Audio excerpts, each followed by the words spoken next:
Hello, hello.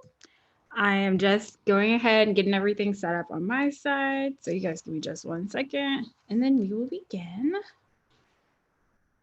I just want to make sure I can see you guys' comments.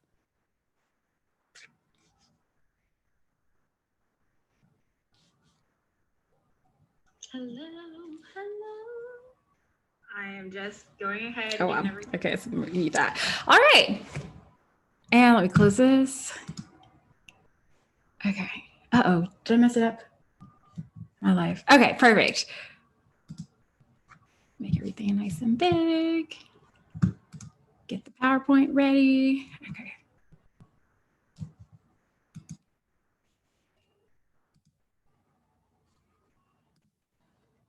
Share. Okay, I think that we are ready to go. Yay! Welcome to week 6 of the Peaceful Homekeeping Challenge. As always, I'm super excited for you guys. So this week, we are going to be spending a lot of time talking about the finishing touches to our cleaning. So this is the part of the system where we're going to really focus on vacuuming, mopping, dusting, polishing windows, keeping our bathrooms clean, and all the things. And we're going to talk about a lot of strategies for how we can make sure that that stuff is getting done as busy moms without it like taking over our lives. And so for me, I know out of all of the different types of cleaning that there are, weekly maintenance was the type of cleaning that I struggled with the most. I always felt like I was putting out fires and trying to pick up the clutter and do all the things, keep up with the dishes, keep up with the laundry, keep everyone fed, keep everyone alive, take people here, take people there. And at the end of the day, when I didn't have any energy left, this was the last thing that I wanted to do. And so it was just frustrating for me because I felt guilty and I felt like I wanted to be getting this stuff done on a regular basis, but I was just literally at the time in my life before I got my systems in place, I was literally like, I just have to prioritize the most important thing. And unfortunately and embarrassingly, this kind of fell to the bottom of the basket for me. And I just always felt like crap about it. But, you know, at the same time, I felt like I was doing a lot. And we can't do everything. We can't do all the things. And so starting my peaceful homekeeping journey really helped me find a way to get this type of cleaning done so that at least I'm making progress on it and it doesn't look nearly as bad as it used to. And I feel like I'm on top of it way more now. And I feel like the things that I had to do to make it easier for me to get this type of cleaning done, I feel like it's realistic.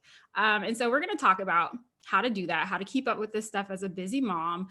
And I just want to give you guys a lot of tools and strategies for success. And so, all right. So as I mentioned before, this is going to be like the final touches and things like that just kind of pull the home together. And so these are the things that I personally try to make sure that I'm tackling at least weekly. So in terms of my checklist, I just try to make sure that I'm making time to change my sheets, to keep my bathrooms looking nice. And so we call that the swish and swipe.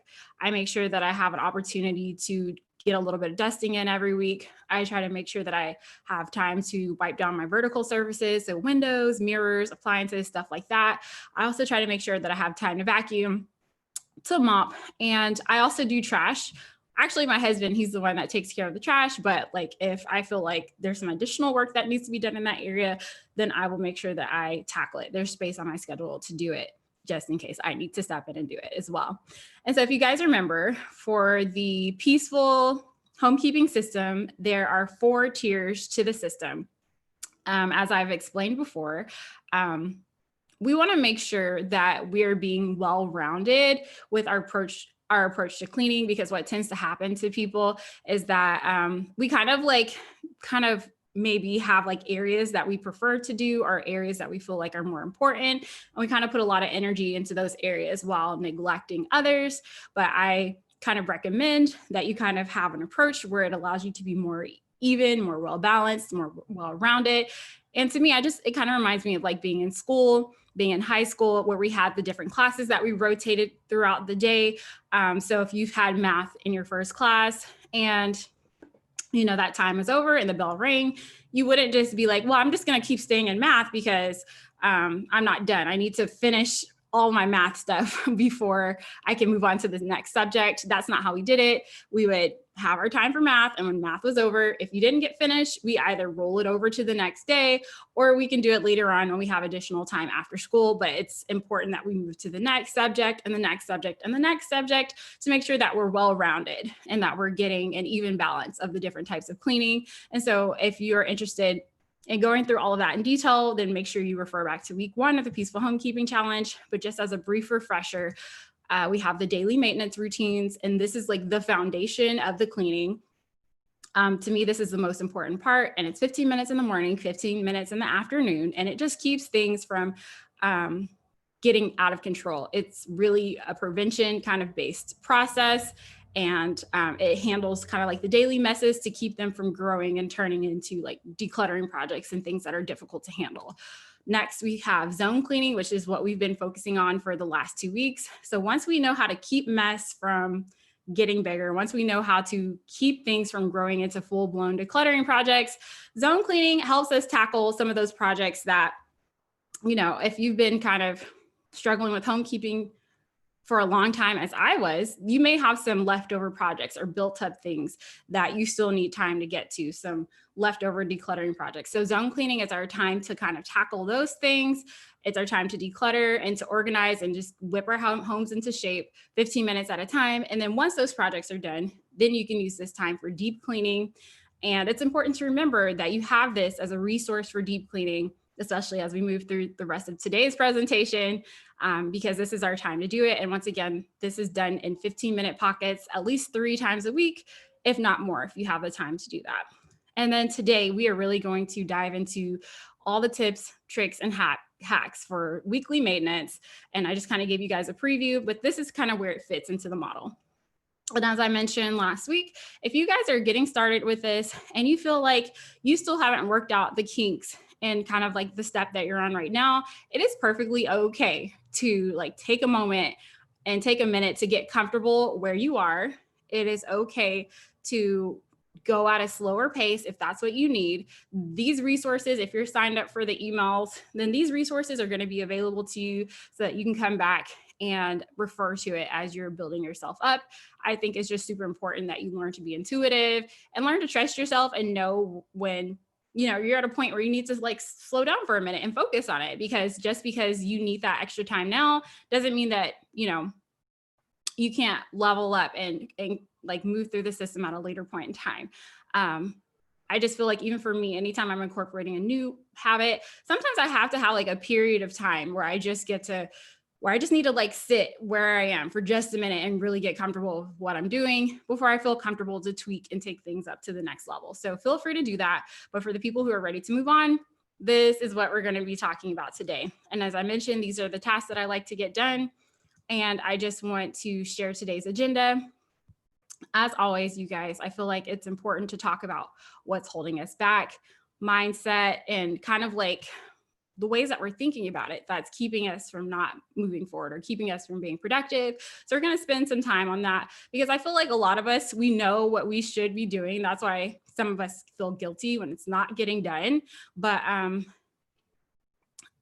we know what we should be doing, but there's a block. And so it's always important for me to kind of go back and just kind of go to the root of the issue and kind of figure out what is that block. And then once we had an opportunity to talk about the block, we will move into the weekly home blessing. So I'll talk about all the strategies that I use to get this done and knocked out in about a little more than an hour per week. And so I just want to let you guys know that this is live. This is a live conversation. And so periodically I will be checking the comments. So if you guys have questions, if you have concerns, if you're doing this system yourself and you have feedback or thoughts or anything like that that you want to share that could possibly help someone else, definitely feel free to do that. And as I mentioned, I'll be checking in on the comments periodically throughout the day. Oh my gosh, let me turn on some lights. I didn't realize how dark it was in here.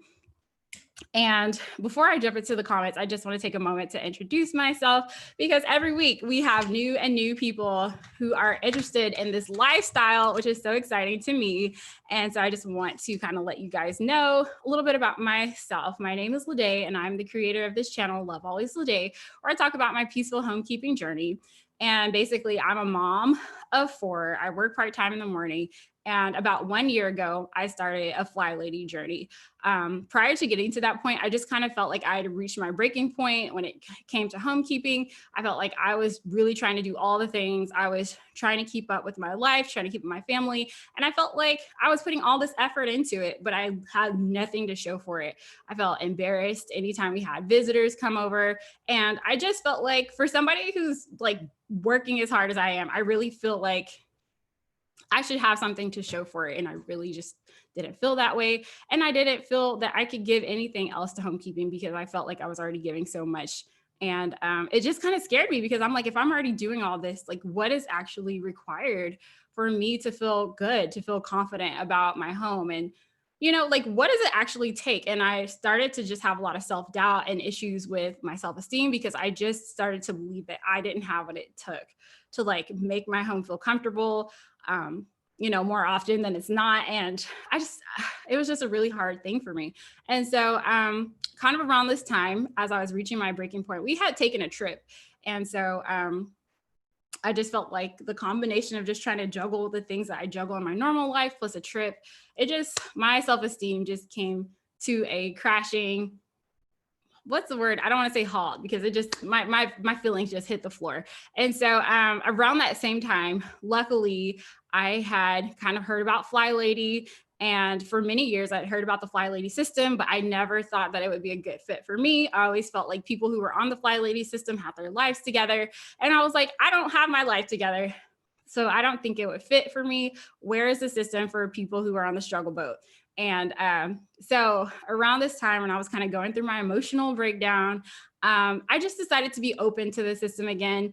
And because I pretty much came across a video that day and I was just willing to try anything, just anything that would make my life better and to make my situation better. And so I decided to at least check out the YouTube channel. I did. And I heard her say a couple of things. I think I heard her say, oh, you don't have all day? Okay, what do you have? What can you do in 15 minutes? What can you do in 10 minutes? What can you do in 2 minutes? And I was like, I have 15 minutes. I have 2 minutes. And I was like, okay, let me just get the book. I got the book and literally the system changed my life. It changed my life. It changed my life. It changed my life. But for anybody who's here looking for a perfect reflection of the Fly Lady system, that is not what this is. I've had the opportunity to work with the program for over a year and a little more than a year now. And so what I'm teaching here in this workshop is my adjustments, my changes, the way that I tweaked it in order to make it fit for me as a busy mom. There are some components of the system that just didn't fit with my life as a busy mom. So I'm sharing the way that I tweaked it. And also I have like an aversion to like list and like, things that just feel overwhelming. And so I've made a lot of tweaks that also reflect my personality. And I think this system, the way that I'm going to teach it is really good if you also get easily overwhelmed by all the things. And because that certainly was my case. And so people who maybe have tried the system, the Fly Lady system, and maybe you didn't have the best luck with it, I feel like the way that I teach it is maybe a couple of steps behind just to kind of get you started, to get you going, to get you feeling confident. And then once you gain that confidence over time, you can increase and then make it, more complicated and add more steps and add more lists. And so this is just what I needed to do in order to get started. And it worked out and it's been very successful for me. And so my goal is to try to produce those same results for you guys to get you all feeling more confident and more peaceful in your home. And so that's why I call it the Peaceful Homekeeping Challenge, because I just feel like once I got my systems together and once I got things going, like that's literally how pulling things together and getting this system going for me, how it made me feel on the inside. I just finally started feeling more peaceful. And yes, I think about my house, obviously, all the time, but it's just not the same way that I used to before. And so before I move into the first point, what's holding you back? I'm going to jump into the comments for just a moment. Hello, good morning, everyone.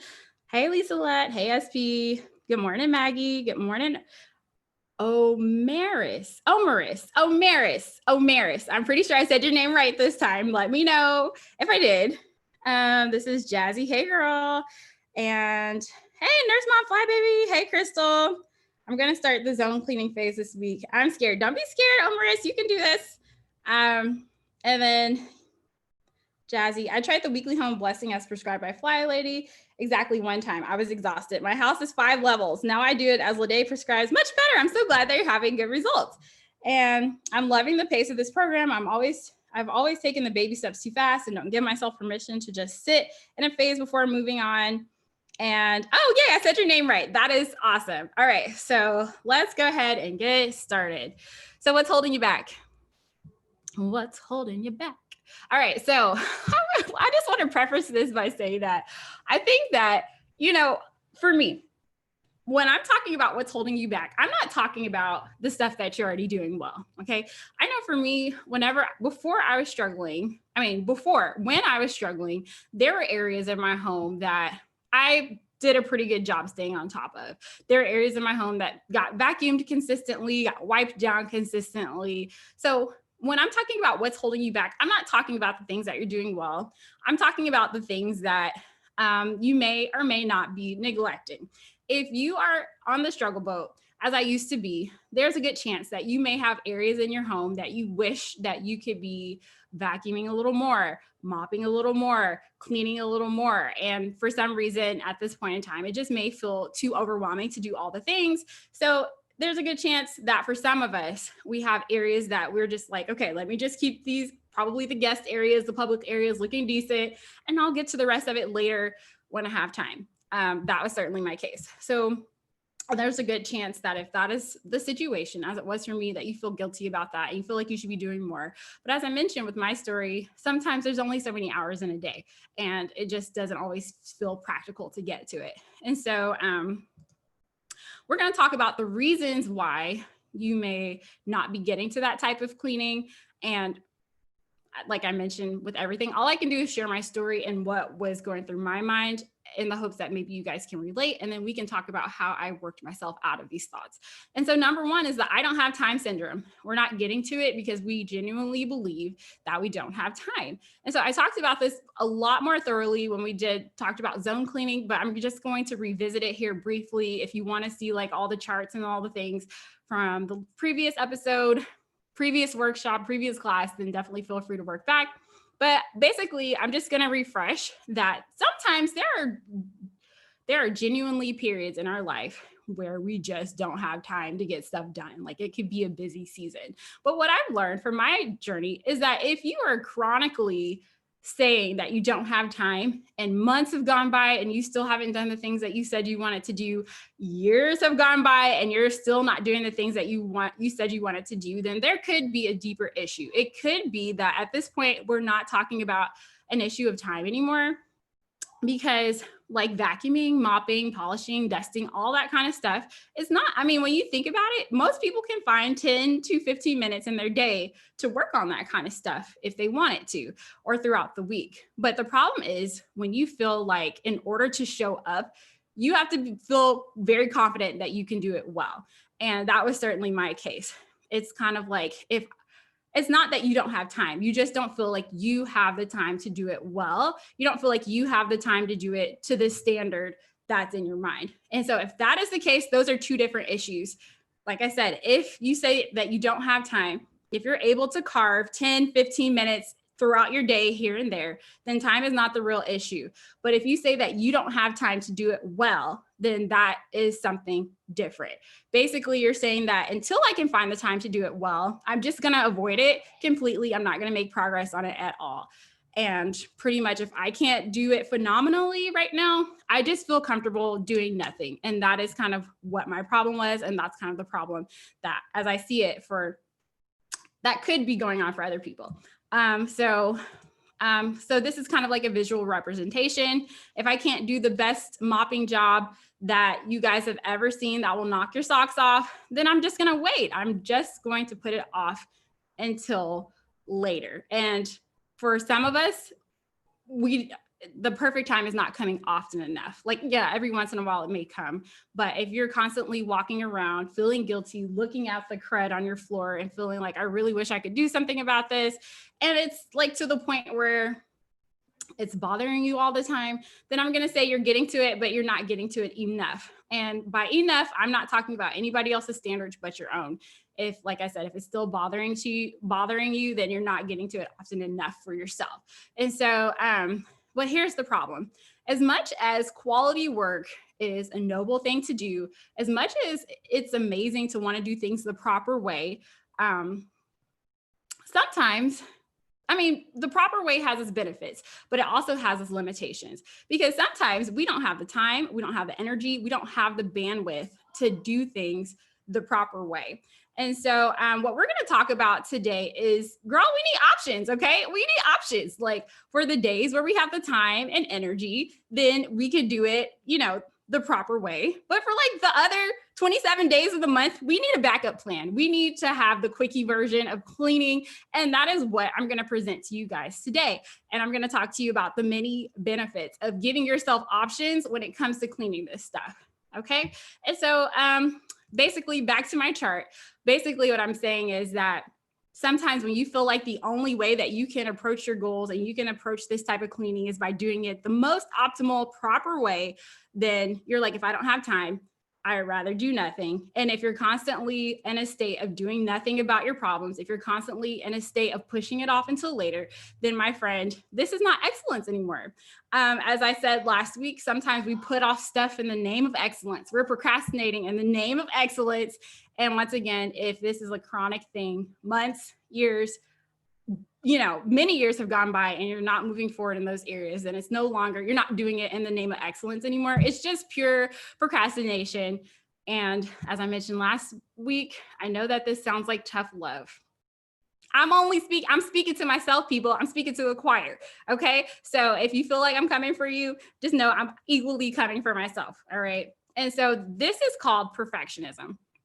Okay. This is a form of perfectionism, and perfectionism basically is a very all or nothing mentality. If I can't do it to the standard that I have in my head, I just feel much, much, much more comfortable putting it off or not doing anything about it right now. And so perfectionism leads to procrastination in the name of excellence. But as I mentioned, if you have these problems and you're not doing anything about it because you're waiting for the perfect time, then it's not excellence anymore. It's just procrastination. So avoiding, delaying, chronically putting things off, then it's not an issue of excellence anymore.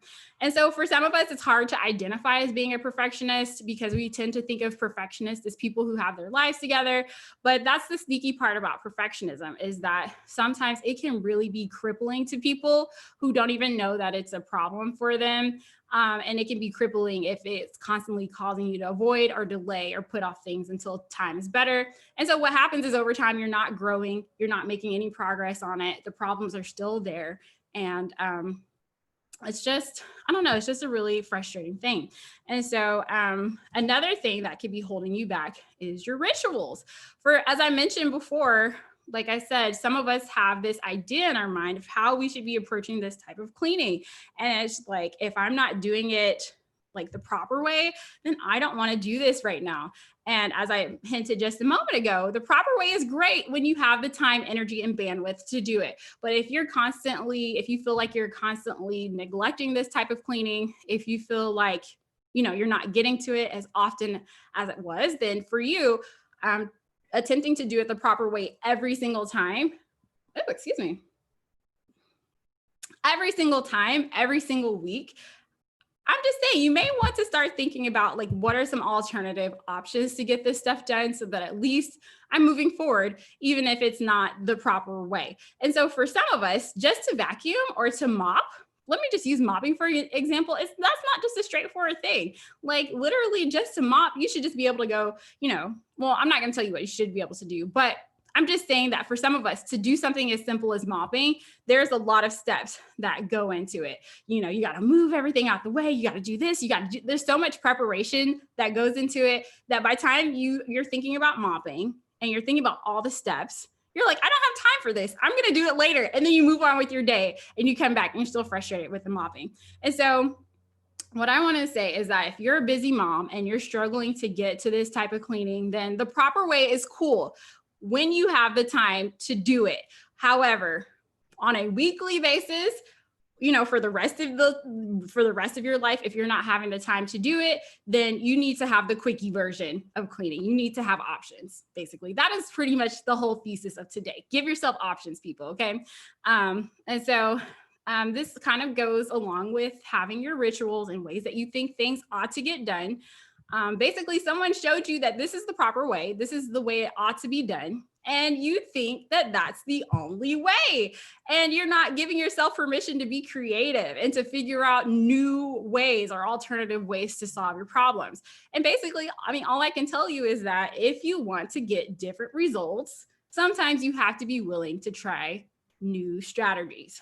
And so sometimes trying things a new way could be uncomfortable at first. And so if you want to have new results, you got to be willing to be uncomfortable for a minute and just give yourself permission to try some new strategies, which we'll be talking about all today. Number 3 reason why this stuff is not getting done is because you're not thinking about efficiency.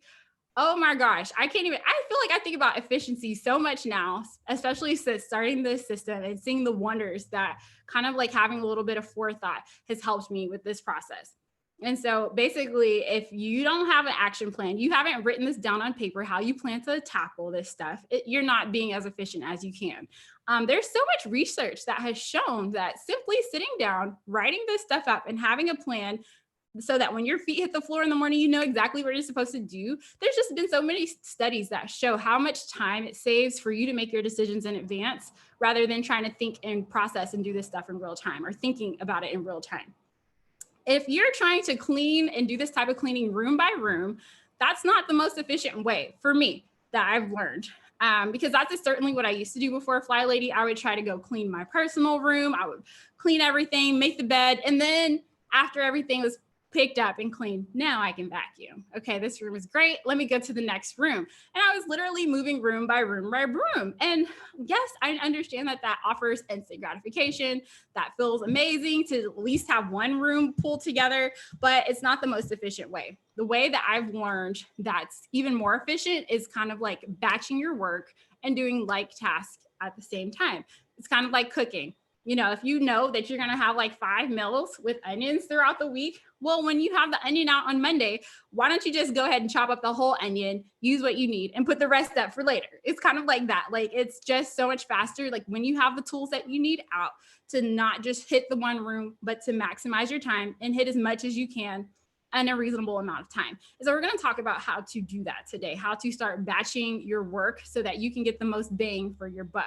And then also another thing that I know a lot of you guys are thinking about this, but I wasn't. So that's why I want to talk about this, but thinking about strategic product placement. If you feel like you need to clean your toilet and you don't even like cleaning toilets, and now you have to walk all the way across the house just to get one product, you have significantly increased the likelihood that you're going to procrastinate on it or talk yourself out of it. So we really want to eliminate that excuse. And that's something that's really easy to do by thinking about where can I have products that when I feel like something needs to be done about this, or when it's time for me to clean, where I can just quickly grab it and move on with my life. Like it shouldn't be a whole event just for me to go get a product so that I can do the thing that I feel like I need to do right now. And so we're going to talk about that as we move through, once again, to just make you guys efficient and get the most bang for your buck and the most bang for your time. And if you're a busy mom and you have like all the things going on, we really don't have time to like waste and to we don't have time to be putting stuff off, and we don't have time to waste and make these processes long and extraordinary. We need to be able to be quick, efficient, knock it out so we can move on and get back to our kids or get back to the rest of our day. And so basically not doing this stuff that we talked about can slow you down. So today we're really going to be diving into the solutions.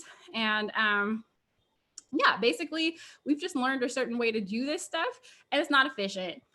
I'm sorry. And if you have time to do it the proper way, great. But for some of us, some of us got 4 kids and we got a job and we're trying to like do all the things. And some of us just don't have time, but we still want the job done and we don't want to be like looking crazy and on the struggle boat. So I'm going to share the solution that I have. Number one, we're going to start working with the time that we do have. That is a common trap, to keep looking at the time that you wish you had. Oh, I remember before I had kids, I could just clean all day. I can just do this. Well, this is a new chapter of your life. And it's not helpful to be looking back at the past and all the time that you used to have. Let's look at the time that we have now. How can I work with what I have now? And no, I don't have hours to spend on vacuuming and mopping and doing all that stuff. But guess what? I got 10-minute pockets here. I got 10-minute pockets there. What can you do with that? And how can we maximize that and make that work for us? So let's not be down on ourselves and feeling guilty about all the time that we don't have. That's a trap. You can't do anything with what you don't have. Instead, let's shift our focus to what we do have. And most people can find, like I mentioned throughout this whole challenge, 15-minute pockets here, 15-minute pockets there, 10-minute pockets here, 10-minute pockets there. So this is just going to be another thing that we can tackle using a 10-minute pocket of time. And me, as a crazy busy mom, even I, virtual school, working, twin baby girls and all, I can find 15-minute, 10-minute pockets here. So let's use what we have and use it well. Another thing is we're going to talk about our batching strategy. We're not going to be jumping from doing one room at a time anymore. We're going to start batching our work so that when we are holding a vacuum, we can get as much done as possible within that 10-minute window and really be strategic with our time. Once again, we're going to talk about strategic product placement. And next, we're going to talk about how we're going to approach it. And so, as I mentioned, each of the tasks that we do in the weekly home maintenance it's 10 minutes of working on something and moving on. And so I really want to kind of get you guys into the mindset of thinking that when you show up for your weekly maintenance routines, it's kind of like you're doing the rough draft to your, excuse me, girl, let me take a sip of water. Sorry. Okay. Whenever you guys are showing up to your weekly maintenance routines, I really want to kind of get you guys into the process of thinking of this as like you're doing the rough draft to this type of cleaning, because in the future you will have time to come back and do the detail work later. To me, the way that I look at it is it's kind of like writing a paper, if you want to struggle with writer's block and you want to struggle with not getting anything done, then go sit at a table and expect yourself to produce a book or expect yourself to produce an email in one go. Most of us, we can't do it. Most of us, it requires that we at least throw something on paper, get something done, be willing to suck at it for just a moment, because at least if we get something on paper, then we can go back and start the revision process and edit and tweak it and make it something that we can build off of and grow. And so that's how I kind of want you guys to think about this weekly home blessing. When I show up for this maintenance stuff, this is not time for me to be giving you the best work of art. Right now, this is time for me to make progress on it, put a dent in it, move forward on it. And then later on, I can come back and do some detail work later to finish what I started. And so we're going to break this down into processes, or we're going to break this down into steps. Instead of you thinking that you're supposed to do this amazing, beautiful job all at once, let's have step one. Let's work on a rough draft. Let's work on the crappy first draft first, so that we have something to work with when we come back in at a later time that is more appropriate to do the detail work and to finish off the job. Breaking it down into steps just makes this thing way easier. And so for the rest of this PowerPoint, we're going to talk about strategies and how we can maximize that time when we're in our rough draft phase, if you will, just to make it easier for us to come back and do the detail cleaning. And we'll be able to handle detail cleaning either in our zone cleaning, or, if you have a guest that's getting ready to come over unexpectedly or within an hour, instead of you starting from scratch and having to do everything, at least now you may just have like a couple of things that you just need to touch up on and perfect. And then you're going to be guest ready. Like having the rough draft done is literally the key to being guest ready in 15, 20 minutes, as opposed to having nothing done and then having to start from scratch when you get that phone call that somebody's on the way. So have the rough draft at all times. The rough draft should be going, like we should be flowing, and I'll talk to you guys about how to do that so that, either in your zone cleaning, you can perfect it, or when you get that phone call, you're just a few minutes away from being done. Okay. And so I just wanted to pull this quote up again, because like once again, I'm really trying to use the metaphor of approaching this stuff kind of like you would with producing a writing, like some type of writing, a speech, an email, even a text message, girl. Sometimes sending text messages, I have to like send or type out something, be like, wait a minute, let me go back and edit this, refine that. Okay, now I feel comfortable sending it. So that kind of stuff, for most of us, it just doesn't happen. You have to give yourself permission to throw something on paper, to do something, and then make it better over time. And so I really feel like that is kind of what we do with the weekly home maintenance. We get something going, we make it better over time, and we can go back and refine and perfect it. And so this is kind of like the visual model that I have that kind of describes the weekly home blessing in my head. So over here to the left, this is kind of like your rough draft phase, if you will, giving yourself permission to do a crappy first draft. You set your timer for 10 minutes per task, and you try to do each of these tasks at least once a week. This task, when you show up for the rough draft version, this is going to be very efficiency focused. Like how far or how much progress can I make when I show up for these 10 minutes? And then after you're done, you can always come back later and do the final touches, which is kind of like over here. And as I mentioned, we will get the final touches when we're doing zone cleaning, or if something happens or if something comes up. Yesterday, we had like a little get together at my house to celebrate my mom-in-law's birthday. And it was literally just a few minutes of vacuuming a carpet that I needed to get to, as opposed to vacuuming the whole house. So when something comes up, it just makes it so much easier to be prepared for that stuff without panicking. And so let's see. Yeah, you just want to get to a point where you never have to start from scratch. Like we're doing something on a continual basis to just have the bulk of the work done so that all we're left with is a little bit of revision when the time comes. And so, yeah. And so some of you guys, I think we talked about this last week. I'm just going to go ahead and place this here again, because if you heard me say that we're going to be doing those series of tasks for 10 minutes. Some of you guys, what you just heard me say is that you're going to vacuum in 10 minutes. You're going to mop in 10 minutes. And I need to assure you that that is not what I said. I said to do this stuff for 10 minutes. We're going to show up. We're going to find a way to make it better. We're going to see what we can get done. And then we're going to stop. Because I feel like if you're hearing in your head and you're processing this as we're going to vacuum in 10 minutes, this is probably what's happening to you right now. You're probably filled full of anxiety. You're probably like, oh my God, vacuuming in 10 minutes, that sounds so hard. You are probably already decided in your mind that you need to race around your house and you need to like jump around your house like a triathlete. And I'm gonna tell you, that's exactly what I did. And that's how I know that some of you guys are thinking this in your head. You're thinking that I'm telling you to clean in 10 minutes. That's not what I'm saying. But the very first time I did my weekly home blessing, y'all should have seen the way I was running around this house with a vacuum, because I thought that lady told me, Marla from the Fly Lady System, I thought she told me to vacuum my 3,500 square foot home in 10 minutes. And you better believe I tried it. Like I tried, and I was like sweating and I was panting and I was just like, oh my God, this is too hard. I hate this. I don't like this. And the first time I tried it, I hated it. And that was because in my mind, I thought I read that I was supposed to do this in 10 minutes. And I need to just make it vividly and very specifically clear that that is not what I'm asking you to do. I'm not asking you to do it at all. I'm just asking you to go from doing nothing, which is what some of us are doing now, to those neglected areas. I'm asking you to go from nothing to building the habit of just doing something about it for 10 minutes, just showing up. There's no standards. There's no expectations. Just make it better for 10 minutes a week. And then leave it alone. That is all I'm asking you to do. And that's going to be some of the hard part. That's going to be the hard part for some of you guys, is being able to give yourself permission to just do that and to walk away. Because some of us, as I mentioned before, some of us feel comfortable leaving it neglected. If I give you the choice between neglecting it or showing up for 10 minutes to make it better, some of you guys would rather neglect it than to show up and do a rough draft, to do what you think is a halfway job.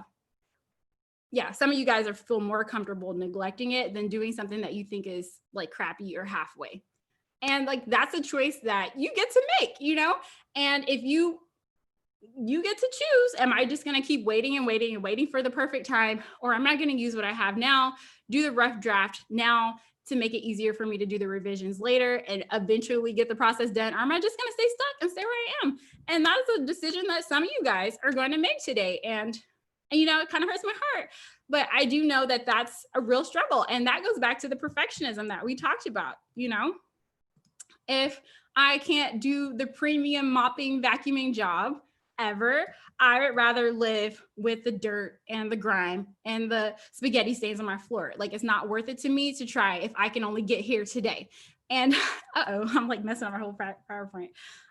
Yeah. And, that's a decision that I can't make for you, but I'm asking you to at least give it a try, because this is something that I struggled with at first. And what I didn't realize is that during the time, I just remember saying to myself, like specifically during vacuuming and mopping, I'm like, oh my God, this is such a bad job. I'm doing so bad. This is horrible. I'm not doing it well. Like, I literally was beating myself up during the vacuuming process. And I was like, well, 10 minutes are over. That's it. And I put my vacuum away. I was panting because I was trying to get my whole house. And what I realized is that when I came back to walk around and look around my house, what I realized is that, even though I didn't do a perfect job, like, I felt such a relief off of my shoulders. Like, I came into my boys' room and I felt like, wow, like, this is an improvement. This looks better. And I didn't realize that simply making it a little bit better would just take so much stress off of my shoulders. And then, like, if you guys build a habit, that means we're going to be consistent. We're going to be showing up every week. Next week, you get a chance to come back and do it again. The rooms that you didn't get to hit, you get a chance to come back and try to reach them again next week.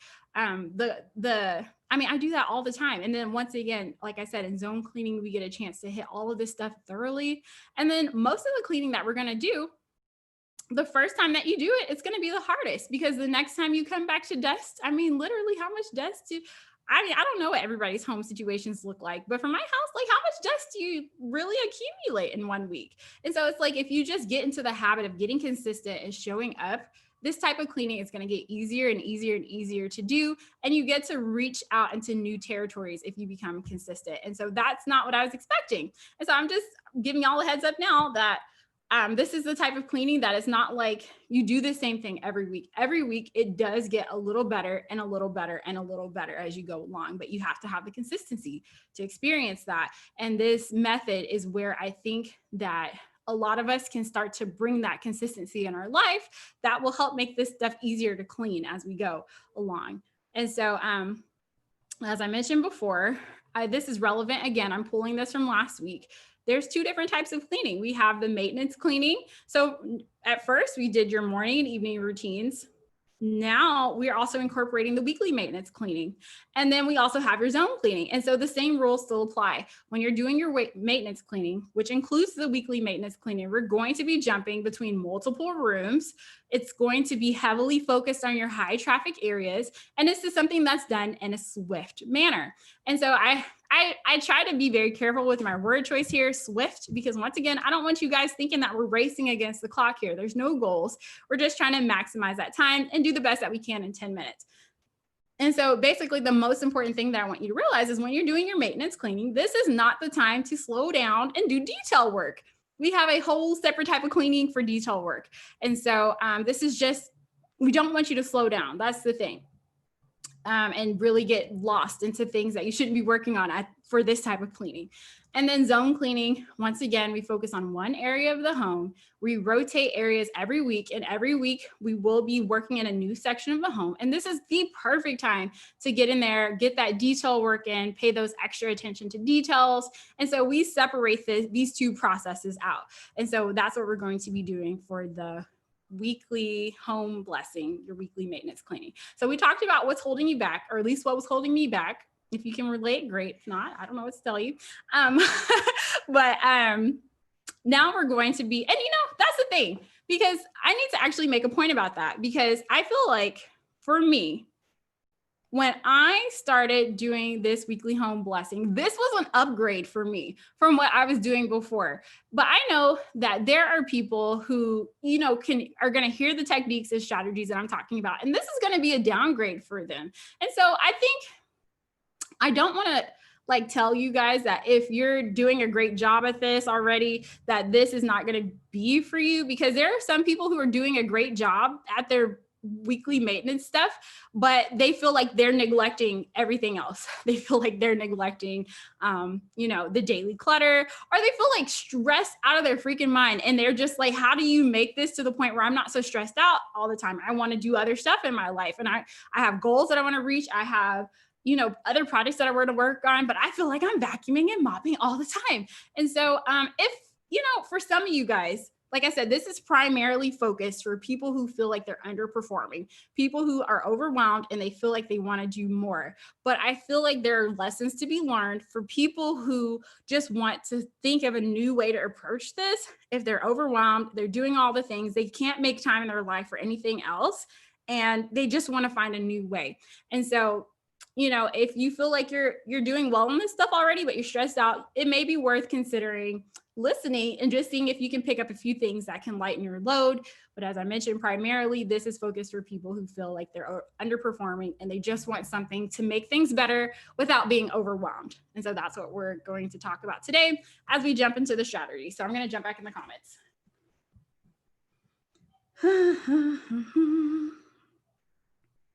On the struggle boat, that always cracks me up. There's as much time as there ever was. That's from Mark.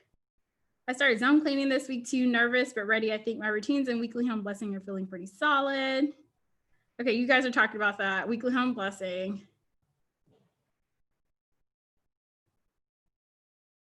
All right.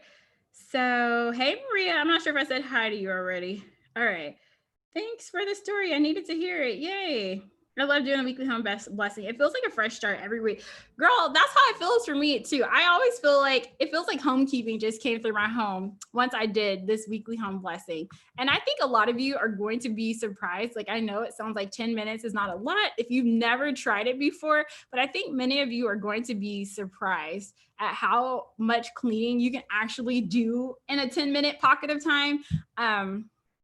Sometimes I think it's so important to use your timer, because sometimes I'll be cleaning something, vacuuming and mopping. Those are the two I have the hardest time with. And I'll be mopping something, vacuuming something, and literally I'm like, girl, I'm tired. 20 minutes must have gone by. And I'll look at the clock and realize, girl, you only been doing this for 7 minutes. You got 3 minutes left. Go hit another room. Go move to another area. And usually when I realize that, oh, it's only been 7 minutes, I got 3 minutes left, that gives me the motivation to keep going, because like literally our minds can make us think that this stuff is so horrible, but when you have something there to help you check back into reality, you're like, okay, I can survive another 3 minutes. And I feel like I said, if you've never tried this, it's going to be more productive than you think. But the thing is, we have to get you to show up. We have to get you to stop talking yourself out of it. And we have to give you realistic strategies to increase the likelihood that you'll actually do it. So once again, these are the areas that I like to focus on. Once again, this is a modification for those of you who are here and you're on the Fly Lady system. These are my modifications. For some of these, I put them as weekly. Feel free to turn them into daily if you need to. Like, for example, the Swish and Swipe, we'll talk about that in a moment. On the Fly Lady system, they do it daily. For me, I feel like daily is too much. So I do it, I say weekly, but I do it at least weekly. For heavier used bathrooms, I do it a little more. So feel free to customize all of this stuff to your liking. So before we get started with your first weekly home blessing, we need to get you guys prepped for success. So number one, make sure that you have a plan in advance. We have all of these different types of cleaning. They're all going to be 10 minutes of your time. So that's about a little more. That's about an hour and 10 minutes in your week that you need to find in order to squeeze this stuff in.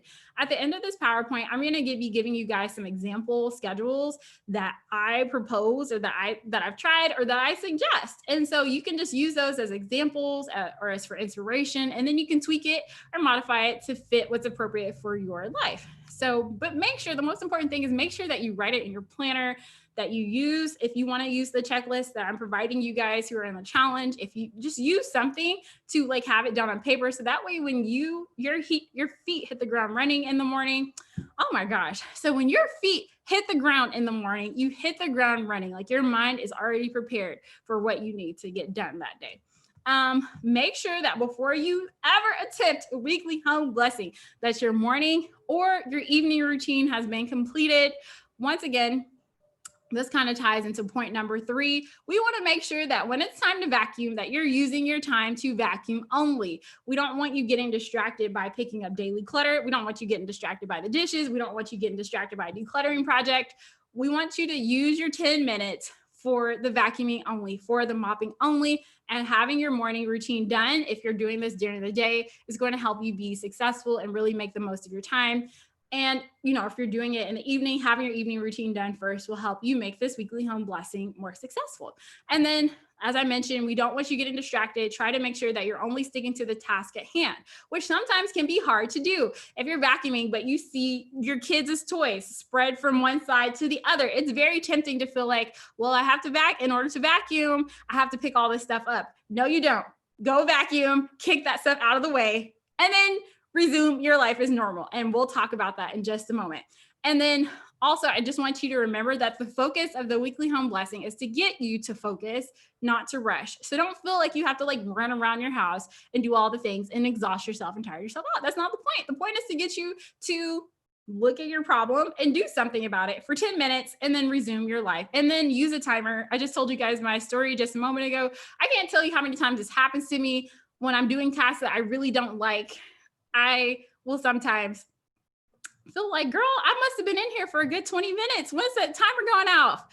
Just to look over at the timer and realize that 7 minutes has gone by. I still have 3 minutes left. And somehow realizing that I've only been doing this for 7 minutes rejuvenates me and gives me that extra few minutes to go hit another room or to go hit another area that I didn't think I was going to be able to get to.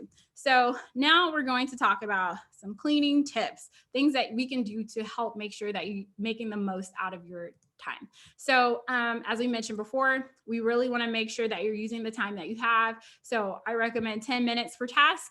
We're going to make sure that you're batching your work. We're going to make sure that we're focused on strategic product placement.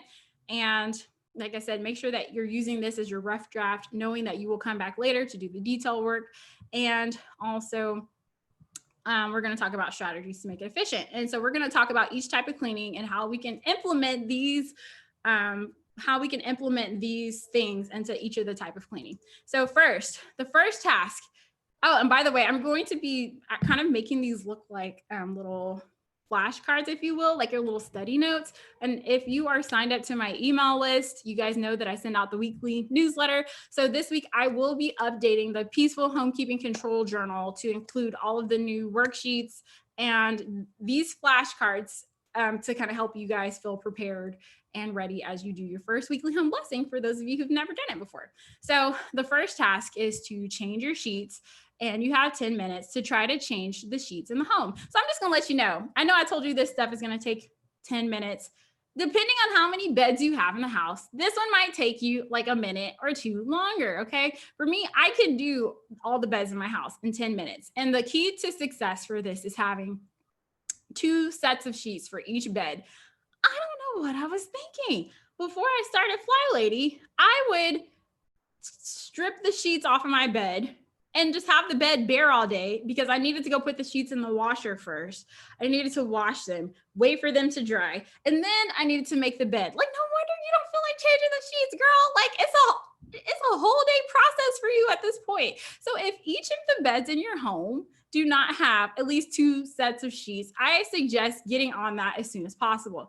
I went on Amazon.com. I think I'll link some of this stuff for you guys, but I mean, you can find sheets anywhere. Affordable sheets. I went and grabbed affordable set sheets or a set of sheets. My boys were the ones who didn't have a spare set. And so I grabbed a set for them. And so the way that I can now get that weekly home blessing done is I have the spare set of sheets always ready to go, and they're underneath the bed. So I don't have to go anywhere to get a spare sheet. I don't have to do anything. I have a set under the bed that's always ready to go. So when it's time for me to wash the sheets, I just pull it out and then I make the bed and I move on with my day, And so another thing that I recommend, because I've had comments from people saying that they have a lot of different sheets and then maybe they have too many. Find a way to simplify that, because when you're doing your weekly home blessing, the last thing that you want to do is have to find matches and sets and be sorting through it. So even if you want to put the majority of your sheets somewhere else. I don't know, however you want to do that, plan that out, what works for your head. But I feel like it's important to have something that's ready to go. So even if you have 2 sheets that you rotate between, excuse me, for this season, and then when you get tired of looking at that sheet set, maybe swap them out. But I feel like you should have 2 sets that are easy and that are ready to go at all times, so you're not having to like pull out and sort and try to match. Like that just takes too much time. And so whenever it's time to do this, you're going to swap the sheets out and you're going to make the bed. And if it takes you 12 minutes, it takes you 12 minutes, but at least you got started. Okay, like give yourself some grace. But for me, I can do it. I can do all the beds in this house, and I can do it in 10 minutes. And so yeah. The next thing is we're going to work on your toilets and sinks. So basically how to keep your bathrooms presentable and guest ready in as little as 10 minutes per week. So this is what I do whenever I get ready to work on my toilets and my sinks. So I have sponges in each of my bathrooms. And the sponges, I use them for my sinks. And so for me, I personally just keep my sponges, like especially in the areas that are not like guest bathrooms, I just keep the sponges right there next to the sink in a little soap holder. I'm supposed to have soap there. We use hand soaps. So I have the little soap holder. So I put a sponge there. And so that anytime I feel like it's time to clean that sink or it's time for me to do my weekly home blessing, all I have to do is grab it and get to scrub it. All right. Same thing for your toilets. If you don't have disinfectant ready to go in your bathroom, make sure that you go ahead and get that done. Have something there, whatever you feel comfortable using, whether it's disinfectant, whether it's a wipe, so that you can just literally, it should be within arm's reach. So you can grab it, wipe it, move on with your day. Another thing that I recommend, this helped me out so much, is getting like a little toilet brush set with a holder.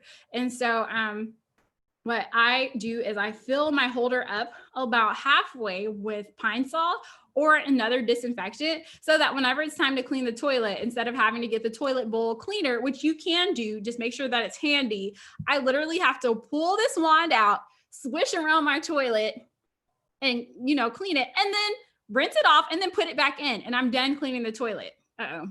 Okay. So, and then the last thing is that you really want to, when you're cleaning your sinks and your toilets, you really want to say swish and swipe. Like literally that is describing the speed at which you should be doing this. Swish and swipe. I feel like Fly Lady came up with that because she just wanted to help you remember that this should be a fast thing. You don't have to be spending all day with your toilet. You know what I'm saying? So literally when it's time for me to do this type of cleaning, and I'll tell you guys something else about the sinks in just a moment.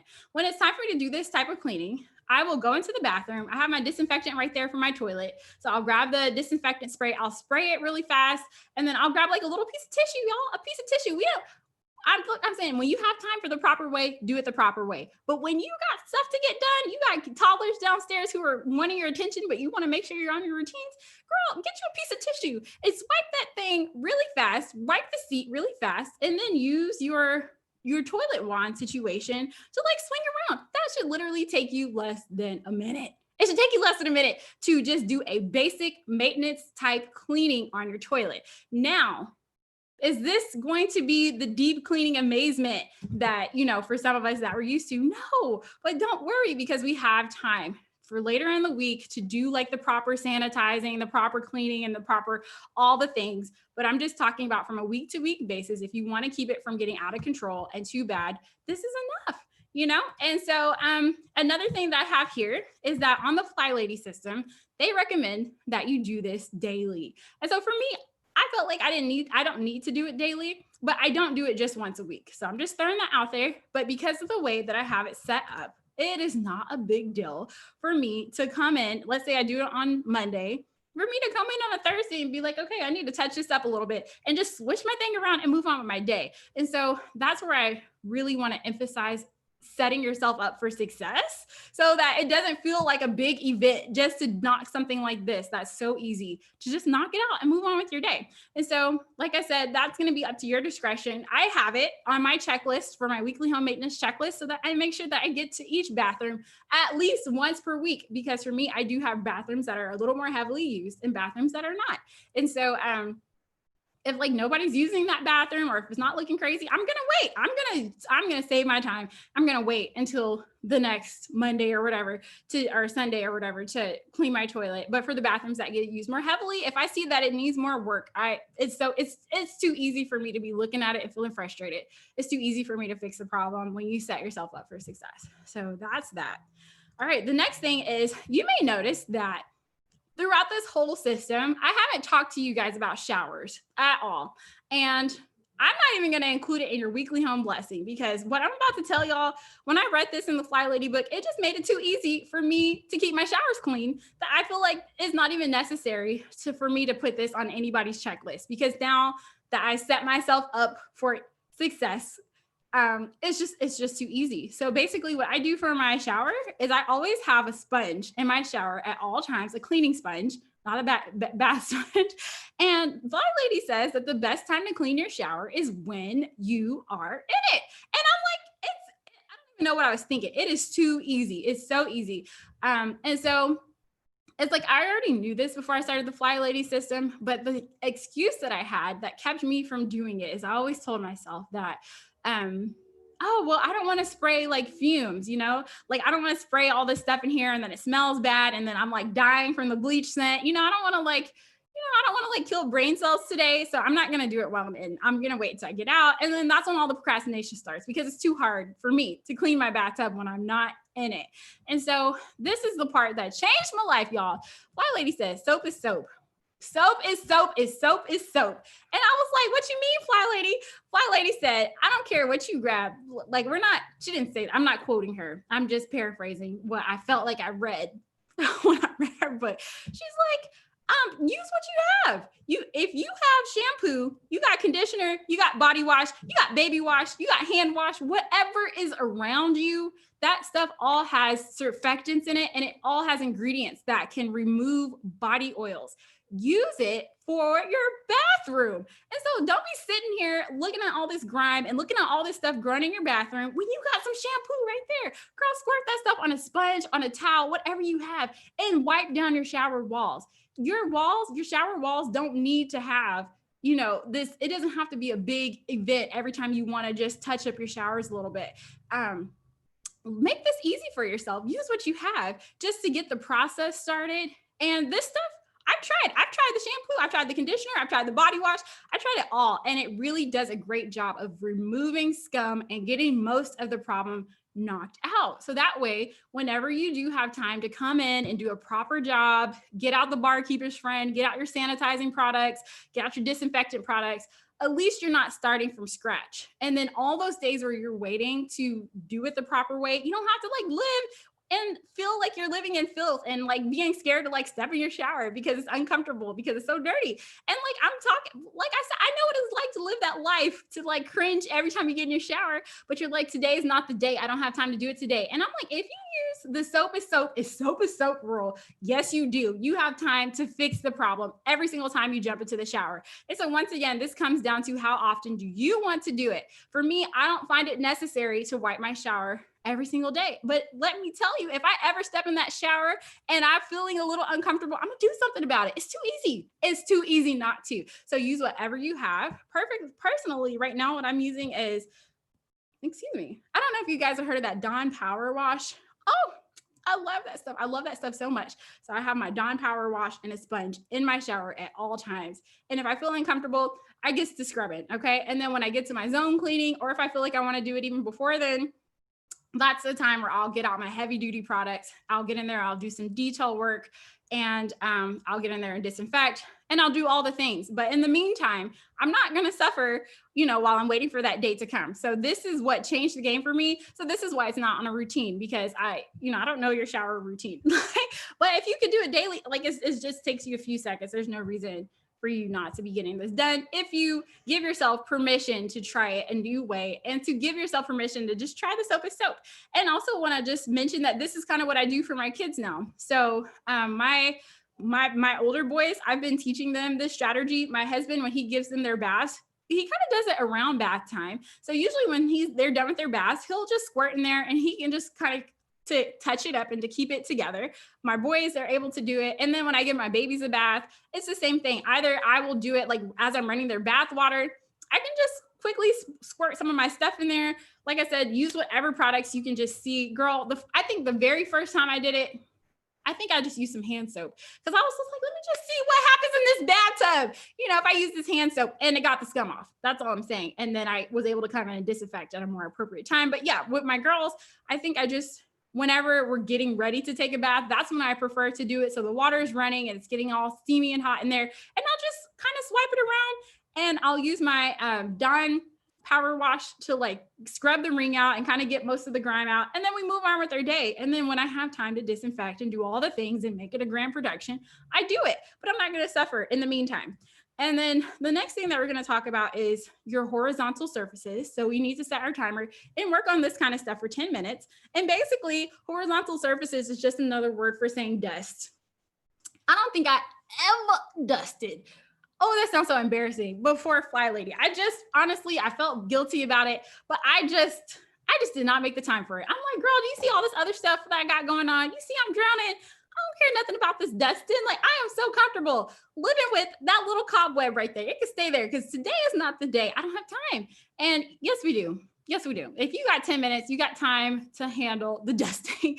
And so this is how I approach it now. I try to dust a little bit every single week with my weekly home blessing. I will grab a rag and some all-purpose spray. I set my timer and I go through and I wipe as many horizontal surfaces in my home as I can for 10 minutes. Not a big deal. So this includes dresser tops. I wipe tabletops, I wipe side tables, I'll swing through my bathroom, and I'll wipe all the areas that are not considered a sink.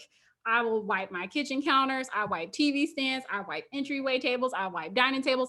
Pretty much I just get to wiping until 10 minutes are over. And so I know that some people have like fancy ways of dusting. I don't. Girl, I just use a rag and some all-purpose spray. And I'm sure there's more like beautiful ways to dust, but this is getting the job done for me. And I just don't feel embarrassed anymore. When I have guests, I don't know if that's ever happened to you, where you open that window just right and that sunlight comes through the window and it just showcases all the dust, all the neglect that you have been putting off, and it just shows it off to everybody. I don't have to deal with that anymore because every week, like I said, I take 10 minutes to just get to wiping and I move on in my life. And so the tips that I have is grab your rag, all-purpose spray, wipe as many horizontal surfaces as you can for 10 minutes.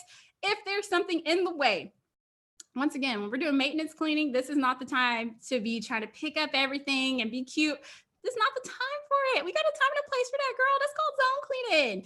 Right now, you're going to shove that stuff out the way, wipe it, and shove it back and move on with your life. And if it's too heavy or too big to be shoved, save it for zone cleaning. Go around it, move on with your day. And prioritize your high traffic areas first. And then once those high traffic areas are done, then move on to everything else. So for me, it's a priority that I get my bathroom counter and my bathroom done every single week. It's a priority that I get my boys' bathroom counter done. It's a priority that I kind of do a little extra attention in my kitchen. And then everything else is negotiable. Like if I have to skip out on, like, let's say that I can't get my TV stand, I'm like, my TV stand's going to be okay if I can't get to it this week because I decided to go to a different room. And honestly, most weeks with this one, for me, I don't have that many like counters and tables and stuff. So for me, I can do most of it in 10 minutes. Like I honestly don't think that there's anything that gets left behind. 10 minutes is enough for me to dust when I do it this way. But like if I needed to skip a week for some reason, like it's not the end of the world if my TV stand misses a week. So give yourself permission, if you have more spaces than I do, that once you're done with your high priority areas, give yourself permission to just pick a few non-priority areas to focus on. And then the next week, move over to the areas that you missed. And then the next week, move over to something else. But for me, it's a priority to get my high traffic areas done first. Then I do everything else. And after you do this 4 times in a month, that should be enough to be able to touch most of the surfaces at least once, if not more, during this type of cleaning. The next thing for me is vertical surfaces. So basically, I say vertical, but one thing, okay, so basically vertical just means all the things that go up and down. So your windows, your mirrors. For me, I like to do my appliances. I like to see my appliances shiny. I don't know, what can I say? And also if you want to include like light switches, things that go up and down. For me, I have found, because I tried to mix these two things together.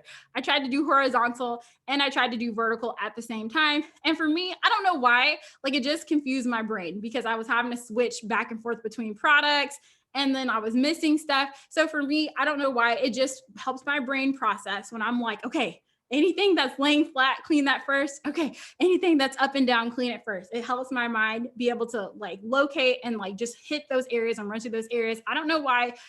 So I highly recommend separating these two things out. Like I said, two different products. And like mentally, I just feel like it's two different things. And that's the last thing you want to be doing is jumping back and forth between tasks. Just one task at a time will help you with the efficiency aspect of it. So the same thing, grab your rag, grab an appropriate cleaner. For me, I have this kind of like spray, window spray that I've been enjoying. And I use it for most of the windows, most of the mirrors. And then I even use it on my appliances in my kitchen. And so I say appropriate because you guys, I'm not a cleaning expert, so I don't want to tell you to use a product that like destroys your appliances. But for my appliances, this window spray works. And then like, you know, after the rag is a little bit wet, I may use whatever's left to just like go take fingerprints and stuff off of like around light switches and stuff like that. If you wanted to switch over to something that maybe is a disinfectant, maybe during COVID time.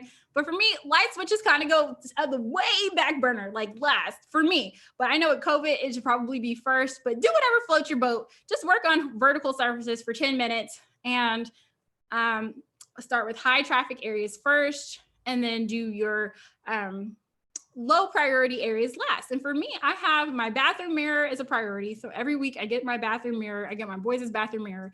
I have 2 windows in my living room area. I hit every single week. I have a window, 2 windows in my kitchen that I like to hit every single week. And so let's see what else. I have an area like a mirror in my living room that I like to hit. And then everything else, like once I get those high priority areas, then I see wherever else I can do with the time that I have left. And then, like I said, by the end of the month, those areas that are not high priority, like if you keep showing up and you keep doing this, eventually it will all get done. It will be getting touched on a regular basis. All right, next we have vacuuming. So vacuuming, this is where perfectionism is going to kick a lot of you guys in the butt. This is where it's certainly kicked me in the butt. And so basically these are some things to let you know if you're struggling with perfectionism right now. If you heard me say, go vacuum for 10 minutes and all of a sudden you kind of feel like you're preparing yourself for a race, like you're stretching, you're like, oh, you want me to vacuum in 10 minutes? Okay, I need to get my shoes on. I need to stretch. If you're doing all the things, perfectionism might be telling you that you're supposed to be doing more than what I'm saying. If you're starting to get anxiety right now because you're like, I'm supposed to vacuum my home in 10 minutes. Once again, that's not what I'm asking you to do. That may be perfectionism starting to like pull on your heartstrings a little bit. And I just want to let you know, and I want to just be clear and let you know that I'm not asking you to vacuum your home in 10 minutes. I'm asking you to vacuum it for 10 minutes. And then the last thing is if you hear yourself saying that this is not possible, it's impossible, how am I supposed to vacuum in 10 minutes? Once again, that's not what I'm asking you to do. So I just want to be very clear and very specific with this because that is like the number one trap that I see for people who are learning about the Fly Lady system. And when they get to this part, they feel like they have to race, or they don't even want to try this type of cleaning because they've blown it up in their mind as something that it's not. Like I'm not asking you to do this stuff in 10 minutes. All I'm asking you to do is show up and make it better. And you're going to be surprised with how much you can get done if you are willing to put the perfectionism aside a little bit and just try it, experience it, and then see the results. And then you decide which one do you like better, what you were living with or the results that you get if you're willing to try this, okay? And so that's all I can say for that. So number one, whenever it's time to vacuum, as I mentioned, you should have done your morning maintenance routine. So that means that most of the clutter, your hot spots and things like that should be cleared off at this point. And so outside of that, there's no other additional prep. If you hear yourself saying, but first I got to pick up this and I got to move this and I got to, no, that is not what we're doing during your weekly maintenance. Save that for zone cleaning. Save that for when you have time at another day. When you're showing up for your weekly home maintenance, you just grab a vacuum, no additional prep. Grab the vacuum, get started. I recommend that if you have hard floors and you're currently sweeping your hard floors, I recommend that you give vacuuming your hard floors a chance. Yeah, to me, like I know that, oh my gosh, my kids. Basically for me, I don't know what took me so long to transition to vacuuming my hard floors, but it's a game changer. It's faster. And I feel like for me, it just does a better job. And girl, recently I got me a cordless vacuum. You can't tell me nothing when it comes to vacuuming my hard floors because it makes my job so much easier. So if you have hard floors, I recommend that, I don't know, because I know everybody's vacuum is different, but I recommend that you at least try it to see if it helps you. So for me, I just have my vacuum and I just get to moving around my house, hard floors and carpet. And so on the Fly Lady system, what you're supposed to do is vacuum the middles. And you guys, this is not a literal term because some of y'all be like, I'm supposed to only vacuum the middle of my floor. What about the edges? Let me assure you, I vacuum the edges and the middle of my carpet every single week. Okay. What this is asking you to do is don't spend time picking up stuff. Don't spend time that pile of clothes that you were supposed to fold last week, but you haven't gotten it, but it's on the floor. Scoop that crap into a pile and vacuum around it and go on about your life. That is what this is telling you. You're going to fold those clothes in zone cleaning. And then once you got a chance to get caught up on your laundry, caught up on that decluttering project, caught up on that stuff, then you're going to vacuum like more traditional vacuuming. But when you're just starting, go around that pile of stuff, sis. Go around it. Okay. If you see stuff that's coming into your line of vision, toys, the kids then pulled out since you've done your morning routine, use your shoe and kick it to the left and keep it moving. Okay. Kick stuff out the way. Girl, I kick stuff out the way every single week. Okay. That's what I'm telling you, because if you feel like you have to like stop the program, go pick up every single thing in your home, you're not going to get much done. Use your 10 minutes to vacuum and you can come back and do it properly later. This is the busy mom survival method.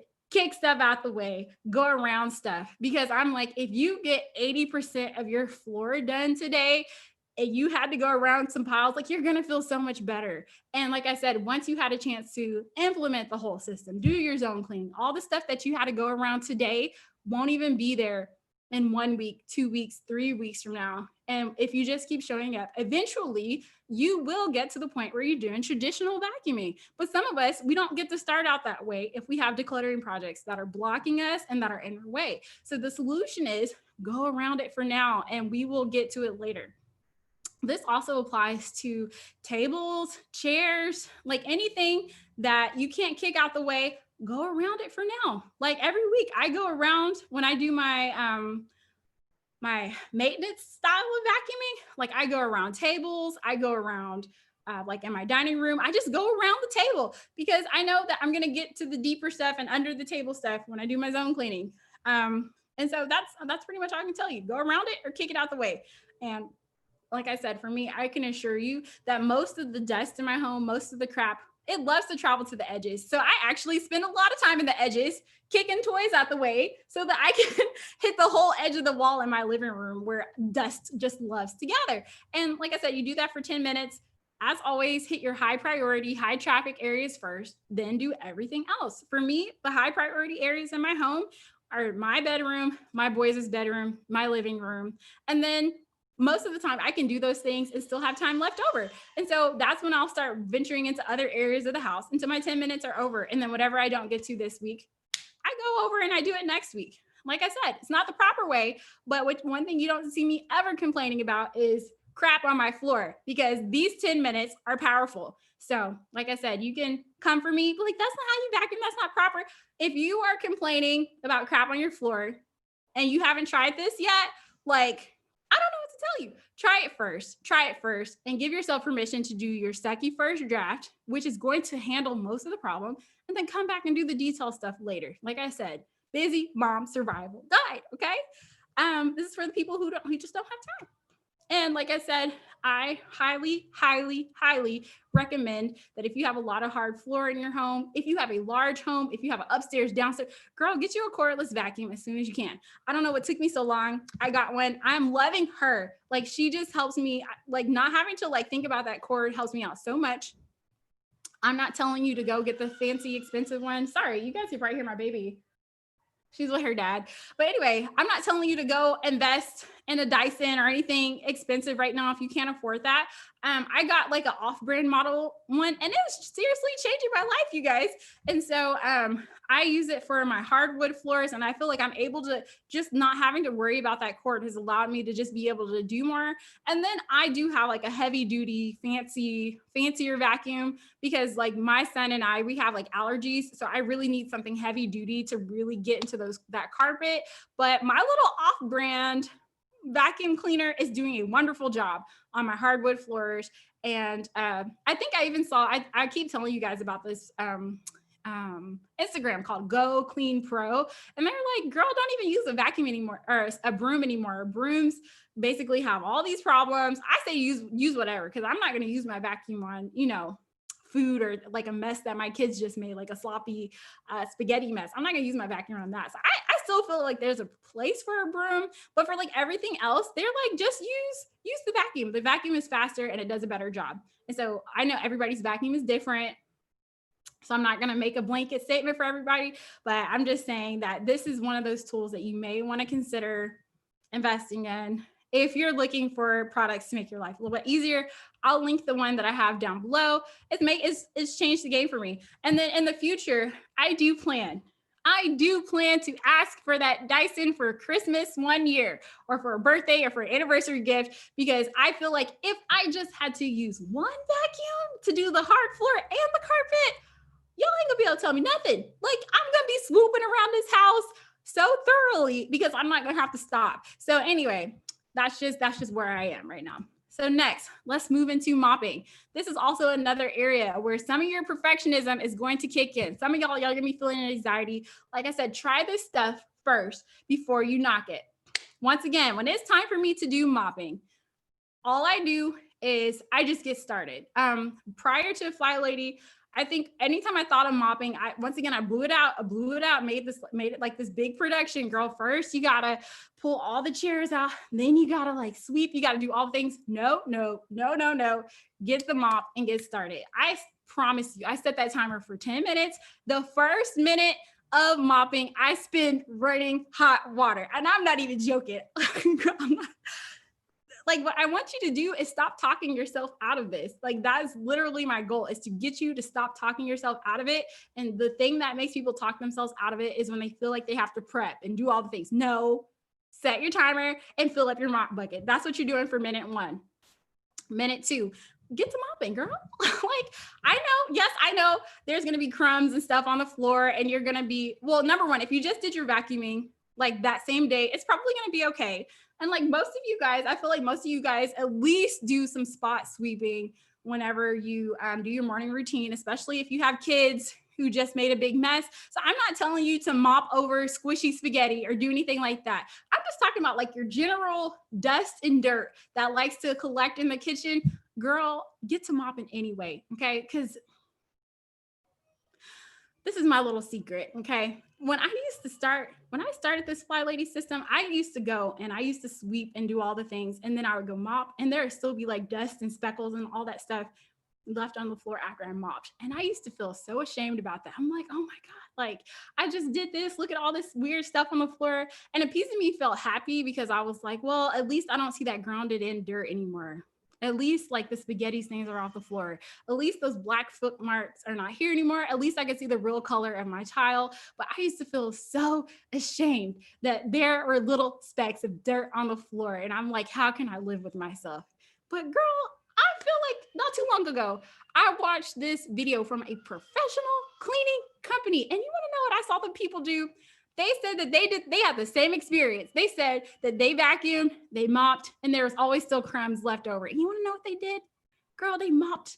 Okay, they vacuumed, they mopped, and then they came back and vacuumed again to go get the crumbs that were left over. And I'm like, meanwhile, I'm sitting over here feeling some type of way that there's crumbs left on the floor when I mop. And I'm like, apparently this happens to more people than I knew. And so I'm like, girl, stop feeling so guilty over these crumbs and embrace the crumb, okay? Embrace the crumb. I think I'm gonna that's gonna be my new thing. But seriously, I went from feeling guilty about having crumbs to embracing it. So when that mop comes out, what I'm gonna sit there and spend my 10 minutes doing is doing all the things that my broom can't do. Do all the things that your vacuum can't do.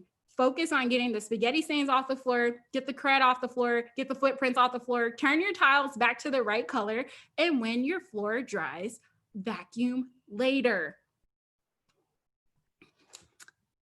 Like I said, I know it's not the proper way, but do you think yesterday I just had a get together at my house? Do you think that anybody knows that I cleaned my floor the opposite way? Because I don't think I got a single comment, not a single one. And nobody can ever tell. I've been having guests in my house. Now, if people watch me do it, I feel a little insecure. I'm like, okay, I know you see these crumbs. I see it too, but I'm gonna keep doing my thing.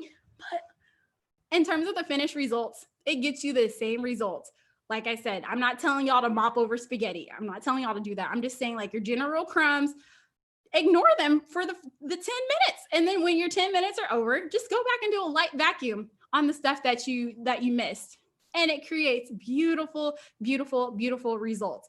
And like I said, like, I just feel so proud. Like, I mop every Friday and I feel so proud of my floor, and nobody could ever, I just told y'all I just spilled the beans. I just told y'all my secret, but I just feel like if you came to my house and you saw my floor, you would never know. You would never know, sis. So give yourself permission to experience it. And I'm going to tell you now, the first couple of times you try it, it's going to feel weird. It's going to feel weird until you get into the habit of seeing your floors looking nice and the right color, and you get to seeing all the gunk and stuff. You get used to seeing that stuff. And then you're not going to care, because you're going to realize that for me, it's simply faster.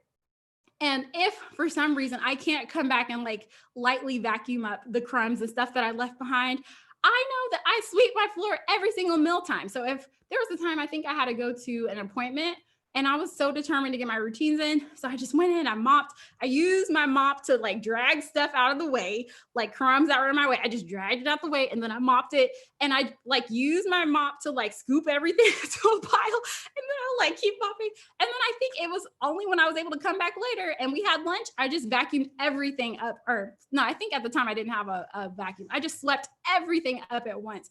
You would have never known. So I'm just saying, if you want new solution, or if you want to change things, sometimes it requires trying new stuff.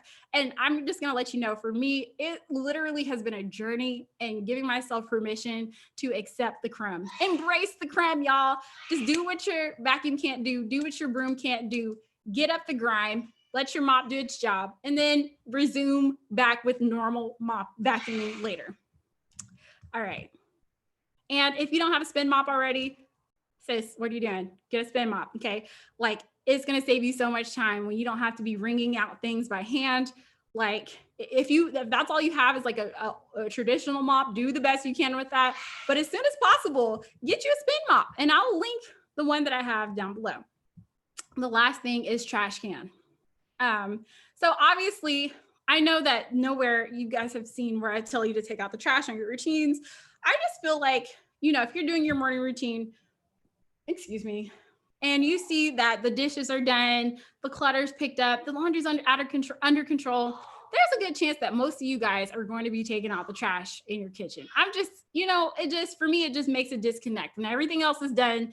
Let me just go ahead and knock this out too. And that's what I call like the trickle effect. So that's why I don't put so many things on your list, because I know that if you feel like you are on track when you wake up in the morning, you're going to get that type of stuff done. So this is just time to go around like to other areas of the home that may not be your kitchen. And you're just going to basically just swap out the trash can liner throughout your home, and you're going to set 10 minutes. And so if you're anything like me, it doesn't take you 10 minutes to do this. So after you do that, what you're going to do is then you're going to start looking for trash that your family didn't throw away. Like, it's still sitting on the surfaces, it's still sitting on tables and stuff. I know for me, I feel like there's always a plastic bottle laying around somewhere. There's always a lotion bottle that somebody finished and didn't throw in the trash. There's always a vitamin bottle that's sitting on the counter that no one took the time to throw it away. There's always a toilet paper roll that somebody left in the bathroom, didn't throw it away. So this is a good time that once you change out the liners, take that same trash bag and just go around your house and kind of scout that kind of stuff out. Stuff that people just didn't take the time to put in the trash can. And then after that, if you still have time left, You can stop if you want to, but something I would also consider, especially if you're on the beginning of your journey, is incorporating a 27 fling boogie into it. And so for those of you who maybe missed it last week, a 27 fling boogie is when you set your timer for 15 minutes and you look for things that are no longer appropriate for this season of your life. Well, this is kind of like a spin on that. Instead of 27 things, and instead of 15 minutes, just use your last couple of minutes, 3 minutes, to maybe open up that bathroom closet and look for anything that's expired or anything that you know you were going to release anyway. Just go ahead and like use that time to do that. Go ahead and open a drawer. If you see something in there that you know that has holes in it, you were going to get rid of it anyway, just use your time to like move forward on some of your stuff. I feel like I accidentally cleaned my office one day, y'all, because I feel like I was taking care of the rest of the house. And for me, I'm okay living in the chaos. So my office got a little crazy. And so one day I was just coming around, I was walking around my trash bag looking for stuff. And I was like, let me just go ahead and start working in my office.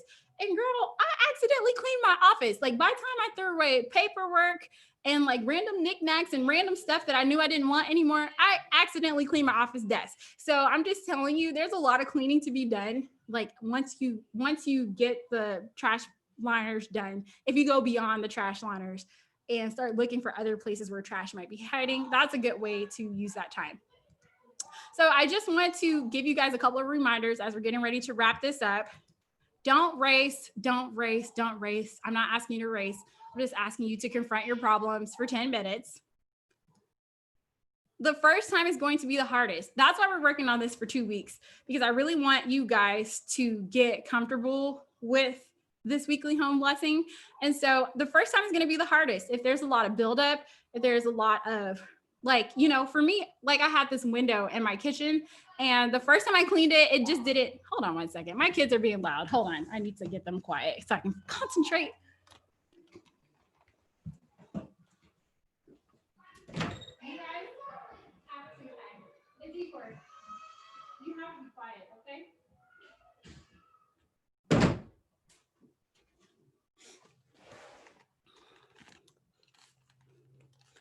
Okay, so yeah, the first time is gonna be the hardest. Sorry. So I remember I had this window in my kitchen and like this window was so neglected, y'all. This is the one I clean every week now.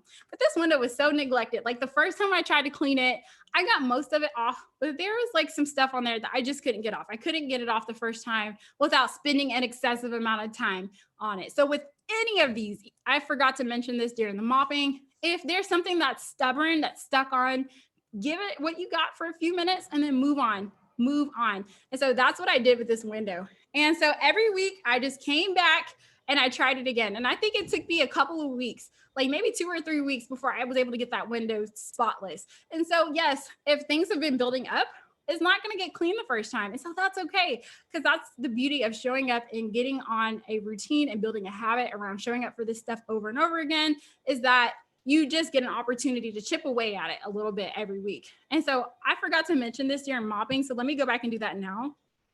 I put it here. If a mess is stubborn, just move on. So what I like to do personally is like once I'm done mopping, maybe later in the day, I might just use something or use my nail to like scratch up things that are resistant, but I'm not going to let that delay me on making progress during that 10 minutes. I'm not going to spend like my 8 or my 10 minutes trying to clean up this one thing. Let me just get my colors back to the right, get my floor back to the right colors. And then I can always come back later and do the stubborn stuff.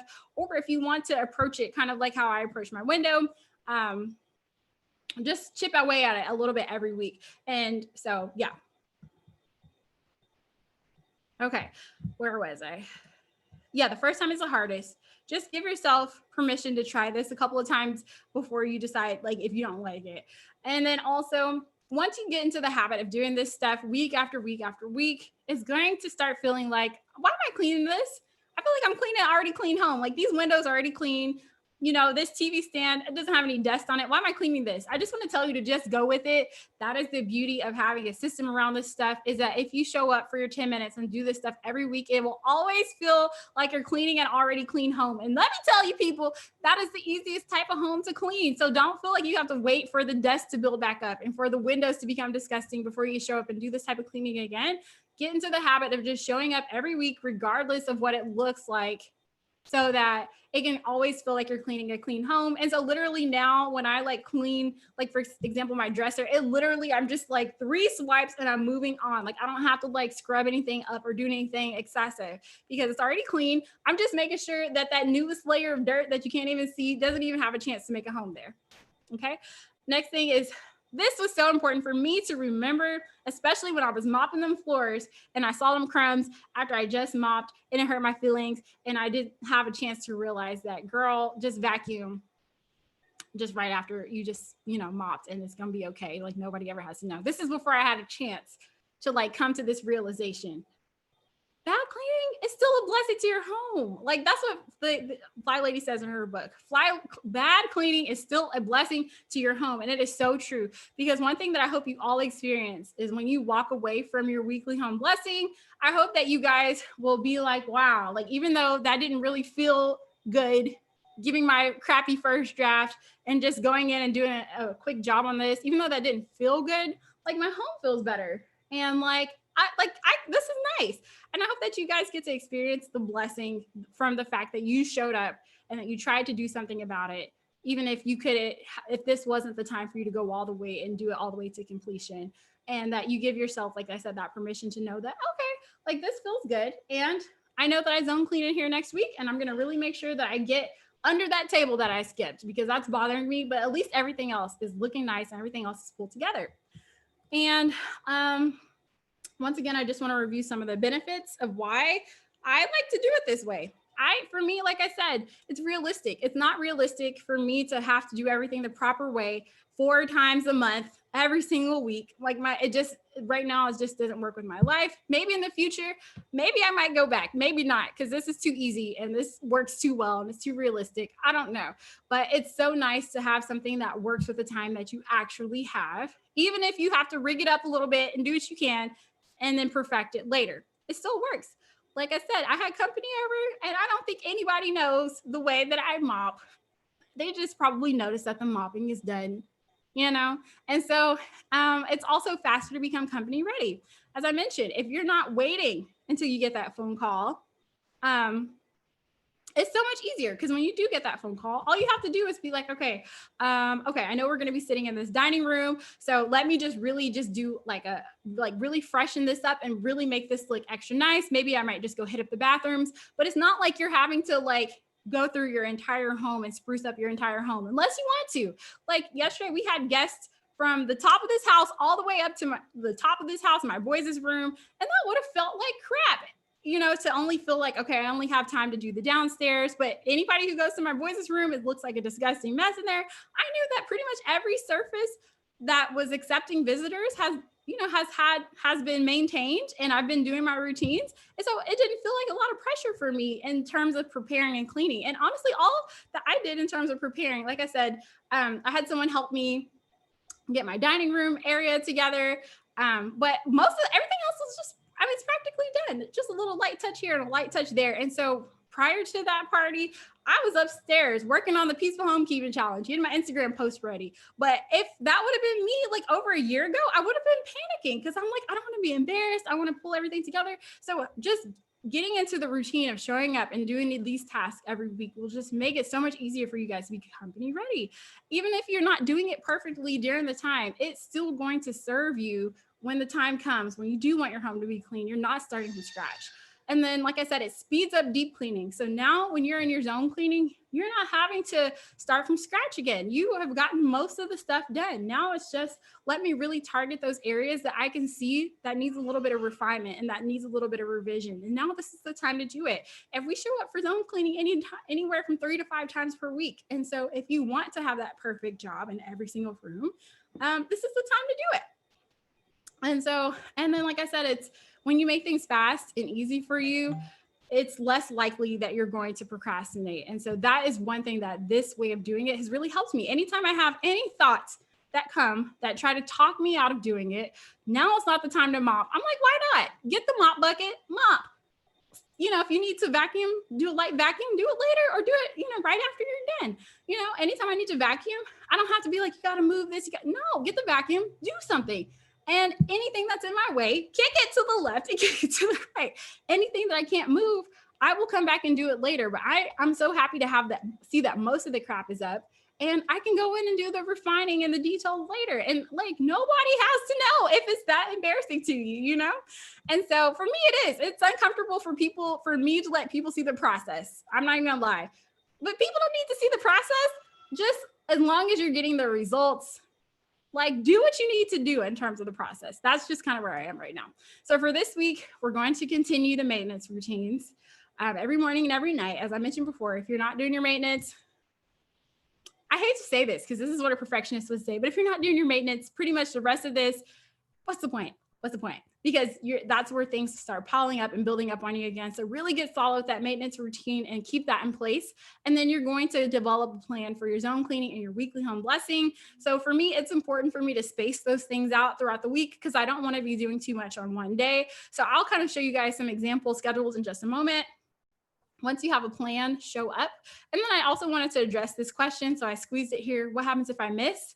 So, you know, guys, it's so nice to have these goals. But sometimes what I feel like is holding people back is you're like, well, what if I can't do all of it in a week? Or what if I miss or something comes up? Girl, I missed some of these routines. As long as you're not missing your maintenance routine too often, like as long as you're really putting your attention on that maintenance routine, if you fall off of zone cleaning or if you fall off of your weekly home blessing plan, it is okay, because I feel like the only one that makes you go backwards is skipping out on your maintenance routine. But literally your zone cleaning, if you miss a week of zone cleaning or if you miss some time on your weekly home blessing, for me, I'm like, I have done worse. I have done worse than missing a week of vac mopping. I have done worse than missing a week of mopping. I have done worse than missing a week of sheets. So if you miss it, skip over it and keep going through with the plan. And then you can always catch up next week. Or if you have a day that's not so busy, you can always catch up then. And so don't beat yourself up if for some reason it's just too busy and you're not getting to these two types of cleaning. These are the things that move you forward, but they will not move you backwards if you're not able to get to it. So just try, go ahead and create a plan, try your best. And like I said, if you're not 100%, it's okay. It's okay because it's still better, especially if it's better than what you were doing before. And try to come up with a plan that will help you be able to execute it next week. And so here are some example schedules. I know I haven't been reading the comments, you guys. I'm just wanted to get through this so I don't take too much of your time. And then I'm going to jump into comments in just a moment. But I know there's a lot of content today. So, but here's some example schedules I wanted to go over with you guys. So ignore the green until we get to the final week of the challenge. For now, I just want you guys to put your attention on the pink, which is our maintenance routines, the blue, which is zone cleaning, and the yellow, which is what we just talked about, the weekly home blessing.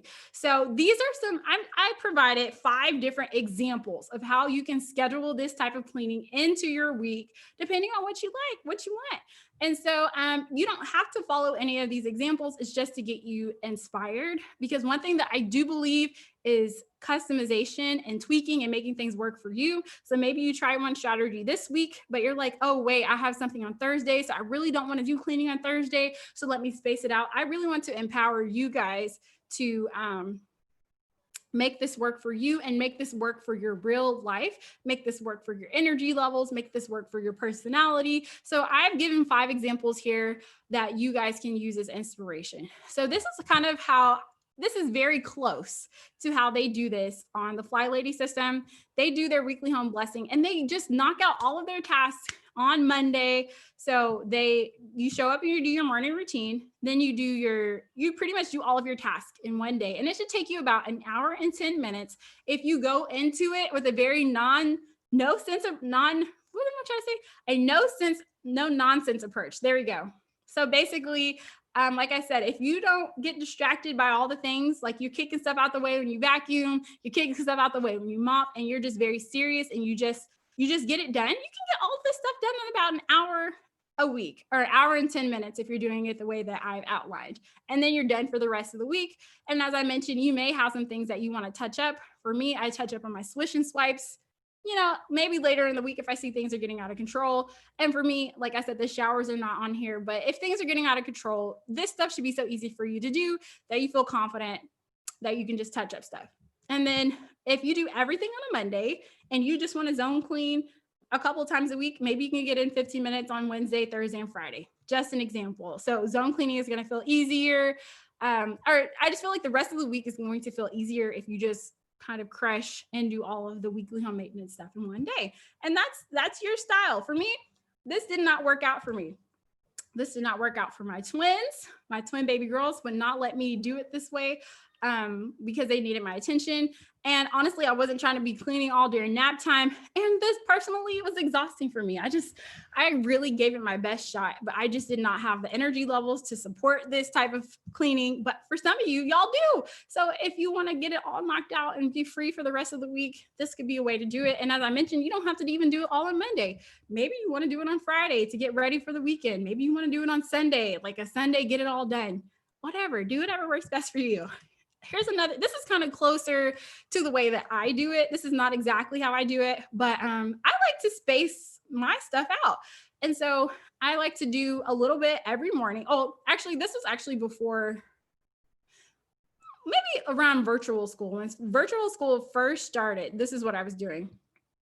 I would do my maintenance routine in the morning, and then I would just pick 1 or 2 tasks to focus on. So on Monday, I picked 2 tasks. I would change my sheets and quickly do a swish and swipe on all the toilets. And then I was done. On Tuesday, I would do my maintenance routine and just quickly run around and hit the horizontal surfaces. On Wednesday, I would do my maintenance routine and then quickly shine windows and polish windows and mirrors. And then on Thursday, I would just do my maintenance routine and do 10 minutes of vacuuming. And then I don't have to go through each of these with you guys. And then maybe around lunch, I would try to squeeze in a quick zone clean. And then in the evening, obviously do my evening routine. So that's how I chose to do it for a certain amount of time.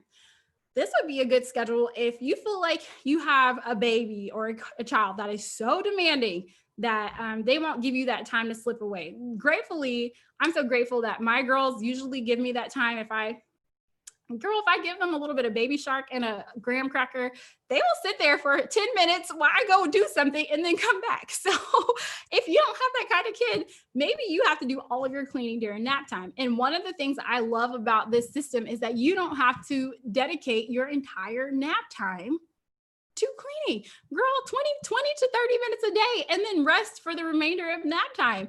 On Monday, you can do sheets and swish and swipes and then be done. Tuesday, you can do your dusting and polishing. Maybe instead of doing 1 zone cleaning a day, maybe you do a double session of zone cleaning. And so do it in 30 minutes for that time. And then, and so on and so on and so on. So I just like that you can be well-rounded in hitting all the different types of cleaning, even if you have to do it nap time warrior style. And, there have been some seasons where I've had to do it that way. And then also, if I were a working mom, which I don't work outside of the home, so I can only give this as a suggestion. If I were, this would be the way that maybe I would consider approaching it. I would probably do a lot of stuff during the night and on the weekend. And I've just let you know that compared to when I used to work, compared to what I was trying to do, this looks more reasonable than what I was trying to do before.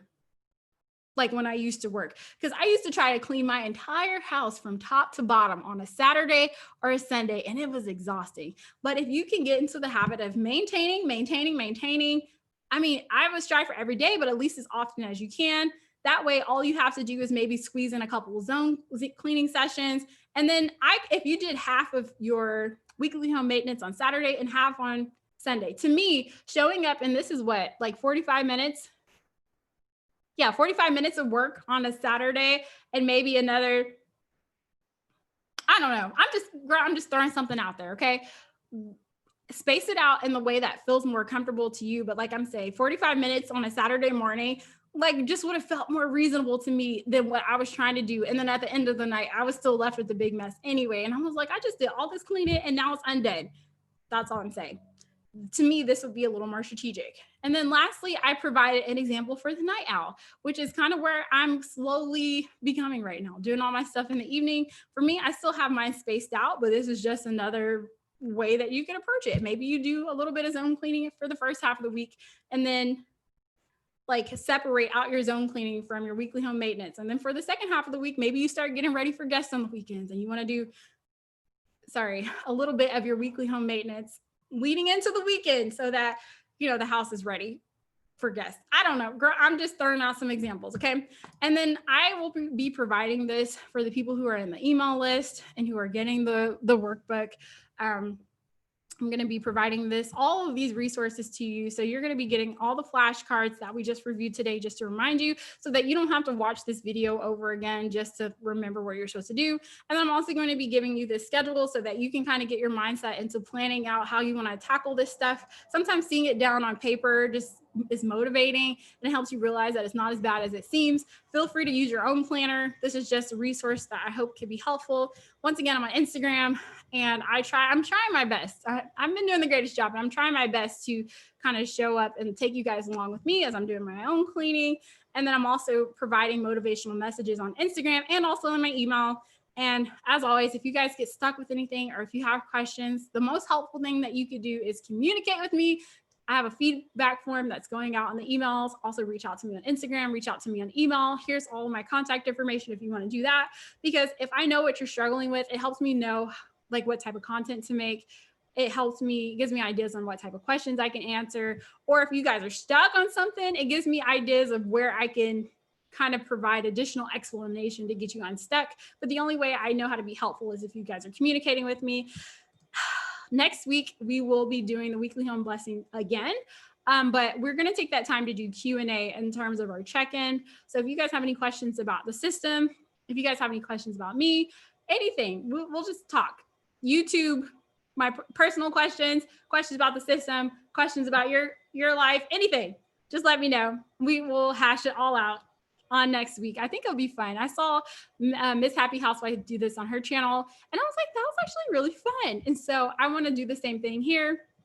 And I think that it would be fun to do because I think I pretty much hashed out all the logistics and pretty much any questions that you guys come up with. If you guys leave them here on this video or send them on Instagram, basically, if you leave your question in advance, I'm more likely to answer it because I will have had a chance to kind of think through it. That's just how my brain works. I feel like I like to think through stuff, but obviously I'll be answering questions in the comments as well. And now we will do Q&A. I'm so sorry. I just wanted to go ahead and get through this because I didn't want to keep y'all here all day. So now I will be reading comments, and let's go.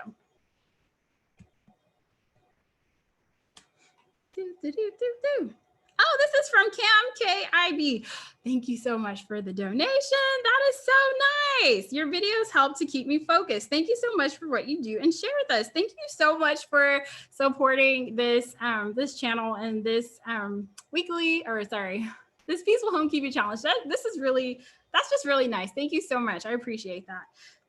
So I'm just gonna go back and try to start from where I missed. Okay, perfectionism is the worst thing. That's from Maria. Today I cleaned my windows. Not perfect, but much better than before. Absolutely. I'm overwhelmed by all I have to do. I appreciate that comment. Focus, look at the problem, and do something about it. Absolutely. Somebody suggested baby steps. I mean, building up the whole system over weeks. Yeah, and that's what I really tried to do with this peaceful homekeeping challenge. That's why it was important for me to just go little by little, because I definitely can understand trying to do it all at once. That is overwhelming. And like I said, I read the book whenever I was setting up my challenge. So every time I would end a chapter in the Fly Lady book, she'd be like, okay, like go implement, like go do it.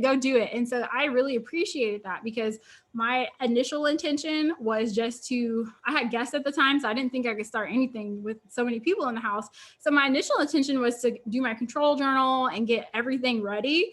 And I'm so glad that I didn't approach it that way because I think that I too probably would have been overwhelmed. And so since I kind of had an opportunity to work through each step little by little, I feel like that really contributed to my ability to be like successful in this program. And so I felt like as I was designing this, that it was really important for me to kind of give it back to you guys in the same format so that you just had time to get comfortable and put your attention on one area at a time. And then that way, when we added or implemented something new, it wouldn't be confusing because you would already feel confident with what you were doing before.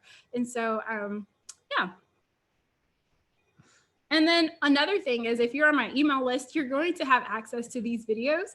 And so feel free to go at your own pace, because I think it is so important for you to feel confident with what you're doing before you add on a new layer. And so sometimes, just because you don't feel comfortable or confident with step one today doesn't mean that that's how you're going to feel in 4 weeks from now. So if you need to like take it real slow, give yourself permission to do that, and give yourself permission to build yourself up at a pace that works for you. Because that's the one thing that I love about consistency and showing up and just trying your best to show up as often as you can, is it makes you grow. And then it starts to take things that used to feel like it was so hard for me to show up for this stuff, because you have to like think about it and be so conscious about it. And then over time, it starts to make it just more like a habit and something that it just goes and it rolls back to your subconscious. And then all of a sudden you're just doing things without thinking about it, because through habit and through repetition and through consistency, it just kind of becomes like who you are, like what you just naturally do. And just like you wake up in the morning and brush your teeth and put on deodorant and do all the things, like you don't have to think about that stuff anymore. You just do it. And so in order to train yourself to get to a point where you just do stuff, you have to establish a habit, and you establish a habit through repetition. And so that's another reason why I try to make this stuff like super small, super easy, is because I want you guys to repeat it. I want you guys to do it over and over and over again. And the easiest way to get yourself into the process of doing things over and over again is to make it realistic and make it easy for you to do. And then once you develop the habit, then you start to grow. Like today we talked about showing up for this stuff for like 10 minutes, and just because the idea at first is to keep you from avoiding it and get you into the habit of showing up and doing this stuff over and over again. And so I don't know if I'm just going to go ahead and say it, you guys. Because I really feel like it really emphasizes this idea that where you start doesn't mean that that's where you're going to end. And so do you guys think that I still, now a year in the game, do you guys think that I still like use a timer to like do all this stuff? I don't have to, because now I know like that I've trained my brain to realize that this stuff doesn't have to be overwhelming. I don't have to avoid it all the time. It doesn't have to be as big and as bad and as scary as I think it's going to be. And so that's me a year later, but I certainly needed that timer to get started. I certainly needed to have these processes in place to like just get the ball rolling. And now I am so accustomed to seeing my carpets look fresh and to seeing like smudges and stuff off of my kitchen floor that it's not even, I can't even go backwards anymore. Like my brain won't even allow me to accept like not even trying, because now I've created a system where I'm like, it's so easy for me to show up. And if I need to spend 12 minutes one day vacuuming because I really want to get that, like to me, it's okay. Because yes, when I first started the weekly home blessing, this was like the task that overwhelmed me the most. Like this is the one that I was like the most questionable about whether I could stick with it or not. And now I don't feel that way anymore, because I found a way to tweak it to make it work for me. And just through repetition and showing up and doing the same thing week after week after week, like it really does change you. And so, yeah.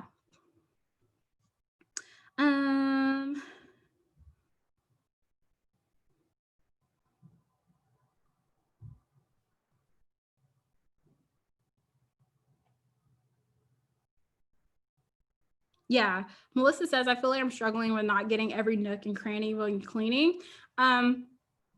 Yeah, that was a struggle for me as well. And so I think that one thing that I really appreciated about having a whole system working for you is now I don't feel that pressure to have to get every single nook and cranny, because I know that I will come back.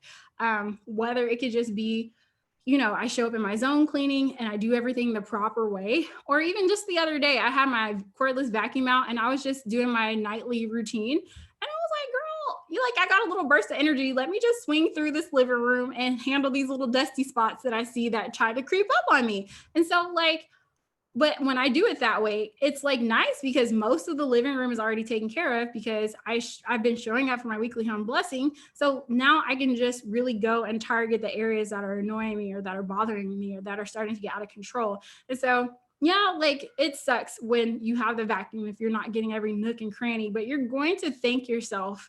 Like I said, when those guests come up, you know, unexpectedly, or if you just want to go touch up something, that you're not having to start from scratch, that you're not having to start all the way from the beginning. You can literally just go directly to the spots that need that little bit of detail, that need that little bit of revision. And like I said, like you're going to thank yourself that most of the work is done. And that is what, to me, the weekly home blessing is about, is just getting the process started so that it's easier for you to come back and get the nooks and crannies and stuff like that at a different time. And then not only are you going to be able to get the nooks and crannies, but I don't know if there's any way to take it to the next level. with vacuuming, but maybe with mopping. Like once you get all that stuff done, you're not starting from scratch. You're not having to like scrape stuff off the floor because it's been sitting there, for too long. Like now you can maybe, I don't know, take it to the next level and do like the next thing. I don't really know what that is, but I'm just saying you created the time and space for you to just continually make it better when you just have a system in place to handle most of the stuff that tries to creep in throughout the week. Okay, somebody said, I just literally went to place a bottle of power wash in the shower. Girl, do it. Yes. Yeah. Like I said, I literally can't even put showers on my routine anymore because I'm like, this is too easy. This is too easy, girl. Like, yes. One thing I'll let you know, I don't think I said it in the presentation, is that with the rule soap is soap is soap, I use that with everything. So let's say that, not everything, but like in the bathroom wise, I've heard of people using that in the toilets. I haven't tried that yet because I just use Pine Sol in my little thing. But I've heard of people doing that. But girl, if like, let's say my sink is looking out of control, like maybe I just put my makeup on or something and there's a mess in the sink, I'm like, literally, if there's a sponge sitting right there, hand soap sitting right there, I'm not gonna sit there and look at it, like let go of tradition for just a minute and solve the problem. You know what I'm saying?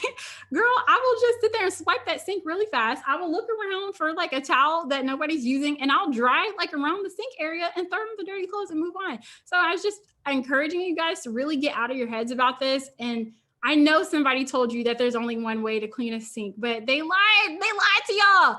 There's improper ways too. And if somebody was to walk into my bathroom and they saw my sink looking nice and the bathroom is looking pulled together, nobody's going to know that I just use hand soap. They just know that it's clean. And then when I am ready during my weekly home blessing to use my disinfectants and use my bleach products, like then I'll sanitize it then. And I'm just saying, nobody has to know your business. That's what I'm saying. Just get the stuff clean. So anyway, now y'all know my business, but nobody has to know your business. People just gonna be like, wow, your house is looking mighty fresh and clean today. They don't have to know how you did it. You know what I'm saying? Anyway, I pick up areas I know will get crazy if I leave them for a week for daily cleaning. I do the best I can. Everything else gets done over the weekend. Yeah. So happy I get the difference now of in and for. Absolutely. Girl, I feel like that hung up so many people. And that's why I feel like I have to make it so vivid that I'm not telling you to clean in 10 minutes. I'm telling you to work on it for 10 minutes. And you're going to be so surprised with those results. I just don't want you guys being like stressed out and like overwhelming yourself, because I received comments from people who were literally are not willing to give it a try because there's no way it's possible. I can't vacuum this whole house in 10 minutes. I'm like, woman, nobody asked you to do that. Calm down. Like, just try to do something for 10 minutes and then come back and finish it and polish it and do the revisions later. I'm just asking you to give yourself permission to do this in steps instead of feeling like you have to do it all at once. Give yourself permission to step into it. Do it in little tiny steps so that way you can squeeze it into your life. That's all I'm saying. Can anyone recommend a good vacuum for hard floors? Crystal, the vacuum that I have, I got it from Amazon. Like I said, it's off-brand one because I am not at the point where I'm ready to invest in a Dyson yet, which I will. Like I told y'all, I'll be asking for one of these holidays. I don't know which one, but I will link it after probably sometime in the evening after I've had a chance to like go through the rest of my day and get my routines done. I usually come back through and add information in the description box and resources and stuff like that. So I'll link the one that I have. But if you guys have suggestions as well, please share because yeah, it's just, we can all help each other. Thank you for all of the energy you expend. You're welcome, Sharina. You're so sweet. Hey, First Lady. You make me laugh every time I see that, Mrs. Behavior. Yes, the cordless vacuum is a lifesaver. I don't know what took me so long, but I'm so happy that I have one because I'm telling y'all, as soon as I get my Dyson or whatever one that's like high powered, that I feel confident is going to beat the dust out of my carpets, y'all can't tell me nothing when it comes to this vacuum cleaning. You can't tell me nothing. So I'm excited for that day. But for now, my little one, it is killing the game when it comes to these hardwood floors. And I just feel like I can reach more stuff. And like I said, the other day, I was just vacuuming up from after dinner. And it's just so easy for me to just swing around, go ahead and hit the living room too. Just do a little touch up, a light little touch up down the hallway, and then just move on with my life. So And it's because I have that convenience of not having to drag out a cord. And so I am loving it. You really can talk yourself out of doing this, but you have to remind yourself why you want to. Absolutely. And I feel like once you take that pressure off, for me, that is like the number one thing that helps me show up is taking the pressure off. Like, no, you don't have to move these chairs. No, you don't have to, anything that you say, but I have to. No, you don't. Somebody told you that you have to. You don't have to do that. You can choose how you want to do it. If you want to just make the problem better, just make the problem better. Give yourself permission to get the mop, get the vacuum, make it better, and then come and do the detail cleaning later. Break it up into steps. Give yourself permission to do that.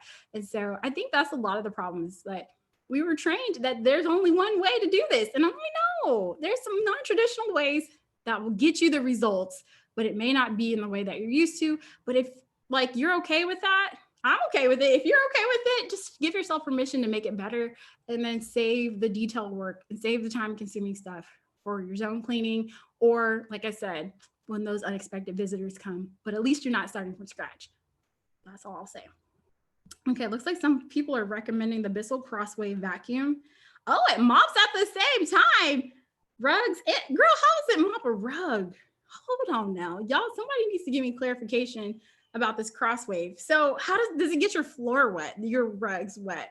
Only caveat is you have to clean the reservoir after each use. I think it's worth it though. I'm gonna look into this Bissell Crosswave, but somebody needs to explain to me how it mops and works on rugs at the same time. Embrace the crumb. Yes, ma'am. I grab my mop and multi-purpose cleaner. I spray the cleaner on the floor and mop. I love that. I love that, girl. That's like one less step. If you don't want to get that mop bucket, now I'm gonna tell y'all though, the reason that I love my spin mop is because I feel like it just does a really good job because I have one of those mops that actually had the spray attached to it. And yeah, to me, it was like faster to get the job done. But that, I don't know what it is about those fibers and that spin mop that really gets that below surface clean. I feel like I have floors that are kind of porous. So I really need that texture to like really like get into the floor and kind of get into the pores and get some of that embedded dirt out. And I swear, girl, after I'm done mopping with that thing, I feel like my floor is like a whole different color. Like it changes back to like, I don't know, it just like glows. And I'm just so excited to see her come back to her natural glory every week after I mop. But I felt like I wasn't getting that when I had my stick mop. And then for me, I feel like it's just easier. Like it's really easier to like when I have like stains, like spaghetti stains and stuff like mess for my kids. For me, it's just easier to really like get in there and get the job done when I use my spin mop compared to like, because I still have stick mops that I might whip out like during the week if I want to do like a light touch up, which you're more likely to do light touch ups and stuff when the bulk of the work is done. So I use that, but I just feel like if I need to be fast and I need it to get done, I use my spin mop because I just feel like that works better for me. But girl, I need to experiment with this spray and mop situation because I totally have visions now of myself wearing my little apron and keeping that bottle in my pocket. So that way, when I'm done with the kitchen, if I'm going to the bathroom, I don't have to like run out the bathroom to re-dip to go to another room. Like I can just keep it moving. So I'm really going to think about how to incorporate that into my life. So thanks for sharing that tip. Is it a water vacuum? That's what I want to know. Somebody asked that. Is it a water vacuum? How does it work? That's what I need to know. Oh my gosh, I just got a spin mop. I must have been underneath a rock. That's how I felt when I got mine. Allergies. I boil orange and lemon peel as an air freshener instead of spray and candles. Plus, money saver. Every time we have these fruits, I save the pill in the freezer. Ooh, that's a good idea. I'm gonna try it, girl. I'm gonna try it. Yes, you put water and solution in one take. Then you select which type of surface. Okay, thank you for explaining that because I was confused. There's a trigger to release solution when needed. Okay, there we go. Thank you.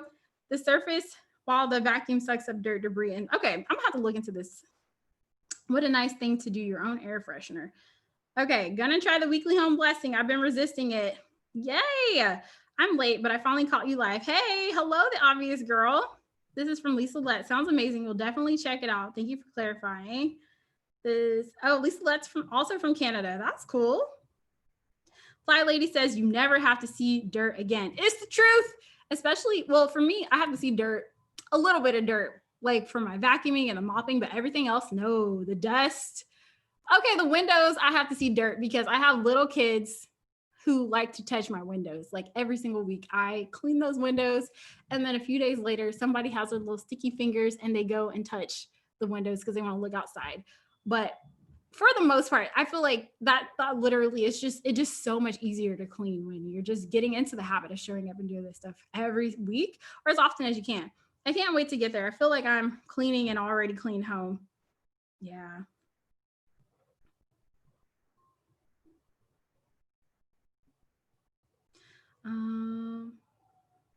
Spit mop.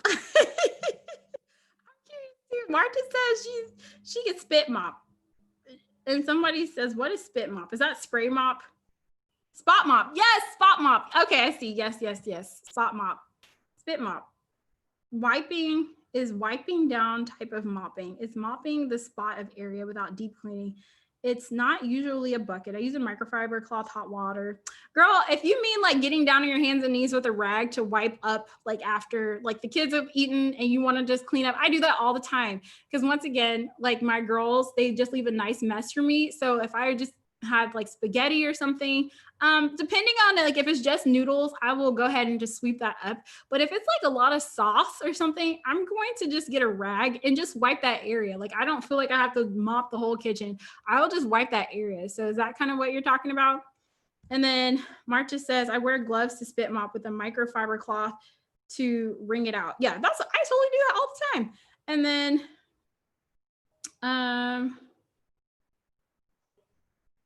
oh, okay. So she said she uses a microfiber cloth while using the broom to avoid getting on my hands and knees. Girl, I'm gonna have to try that. Hold on now. You know what I have? I have a Swiffer, and like I don't use it anymore because I use my spin mop. But like I said, sometimes I'll do a light touch up here and there. I'm gonna try it like that. I'm going to put the rag on my Swiffer and see if that makes it even faster for me to clean up that stuff. Because I'm like, girl, even if it just scoops it all together, that still helps. Okay, thank you so much for providing the resources. You're welcome. I love these little chats here and look forward to them. Will you continue to do these next Sunday? So next Sunday, we're going to have a Q&A. And then the Sunday after that, it's going to be the last Sunday of the Peaceful Homekeeping Challenge. I'm kind of working on something in the background. I'm not sure what it's going to look like, but I'm kind of working on something. I'll just throw that out there so that for those of you guys who are doing the system and who want to like continue your journey, we may or may not have something that for those people. I'll just leave it at that because girl, I don't know what I'm doing. I'm just trying to figure stuff out like everybody else. So yeah, for people who are doing the system, we may continue to have these conversations, but they may not be on YouTube. So we'll see how that unfolds. All right. So my sweet spot, in my opinion, of getting momentum at the start is getting rid of at least 25% of clutter. Absolutely. I feel like any decluttering project, if it looks overwhelming and it looks scary, that's for whenever we did the zone cleaning, I talked about the DODD method. Decluttering is first. I just find that for me, like when you try to declutter and organize and clean at the same time, it's too overwhelming. But if you strategically just look for things that no longer serve you and you just get that out of the mix before you even get started, for me, everything else is downhill. Everything else feels so much easier. So that's works out for me as well. It's crazy how even when my tolerance level has gone down to not let things get out of hand for long. Okay, what I think you're saying there is like your tolerance level for like mess has gone down. And it's probably because you're being consistent with this stuff. And I feel like the same thing has happened to me. Like there was one week, I don't know what happened, but I wasn't able to get to like my vacuuming or something. And I was at risk of not being able to get to the vacuuming because it was late, I was tired. And I'm like, girl, this is like 10 minutes. I'm not gonna sit here and just look at this. Like I've trained myself to know that this stuff doesn't have to take me all day. I will kick this crap out the way and vacuum this spot and move on my life so that I can feel like, because I don't want to look at it anymore. And like, you just get used to seeing stuff look clean. And so anything is better than nothing. Absolutely. Hi, y'all. Hey, S Oak. I missed the live. Aloha from Hawaii. Hey, girl. Thanks, Amber, for jumping on. And okay, so I think I've gone through all the comments. So yeah, I will go ahead and let you guys go. If you're on my email, if you're not on my email list, it's not too late. I'm going to put the links and stuff when I come back later tonight, but um, I'm going to send out the packet of resources tonight. As I mentioned, it's going to have the flashcards so that you guys don't have to like watch this video to remember the tips that I had about certain things. It's also going to give you these different schedule types so you can think about how you want to pace yourself and what makes sense for your life. And then also the stuff, any of the stuff from the first couple of weeks will also be included. And I will see you guys on Instagram, and I'll see you guys next week. Thank you guys for joining me today. If you're new to my channel, definitely feel free to subscribe. All of you guys, thumbs up this video. That helps my channel out so much. And if you have any testimonials or concerns or anything, definitely feel free to reach out to me. And I would love to be in communication with you so that we can figure out how to work out the kinks if you feel like you're experiencing any. So I will talk to you guys next week. Goodbye.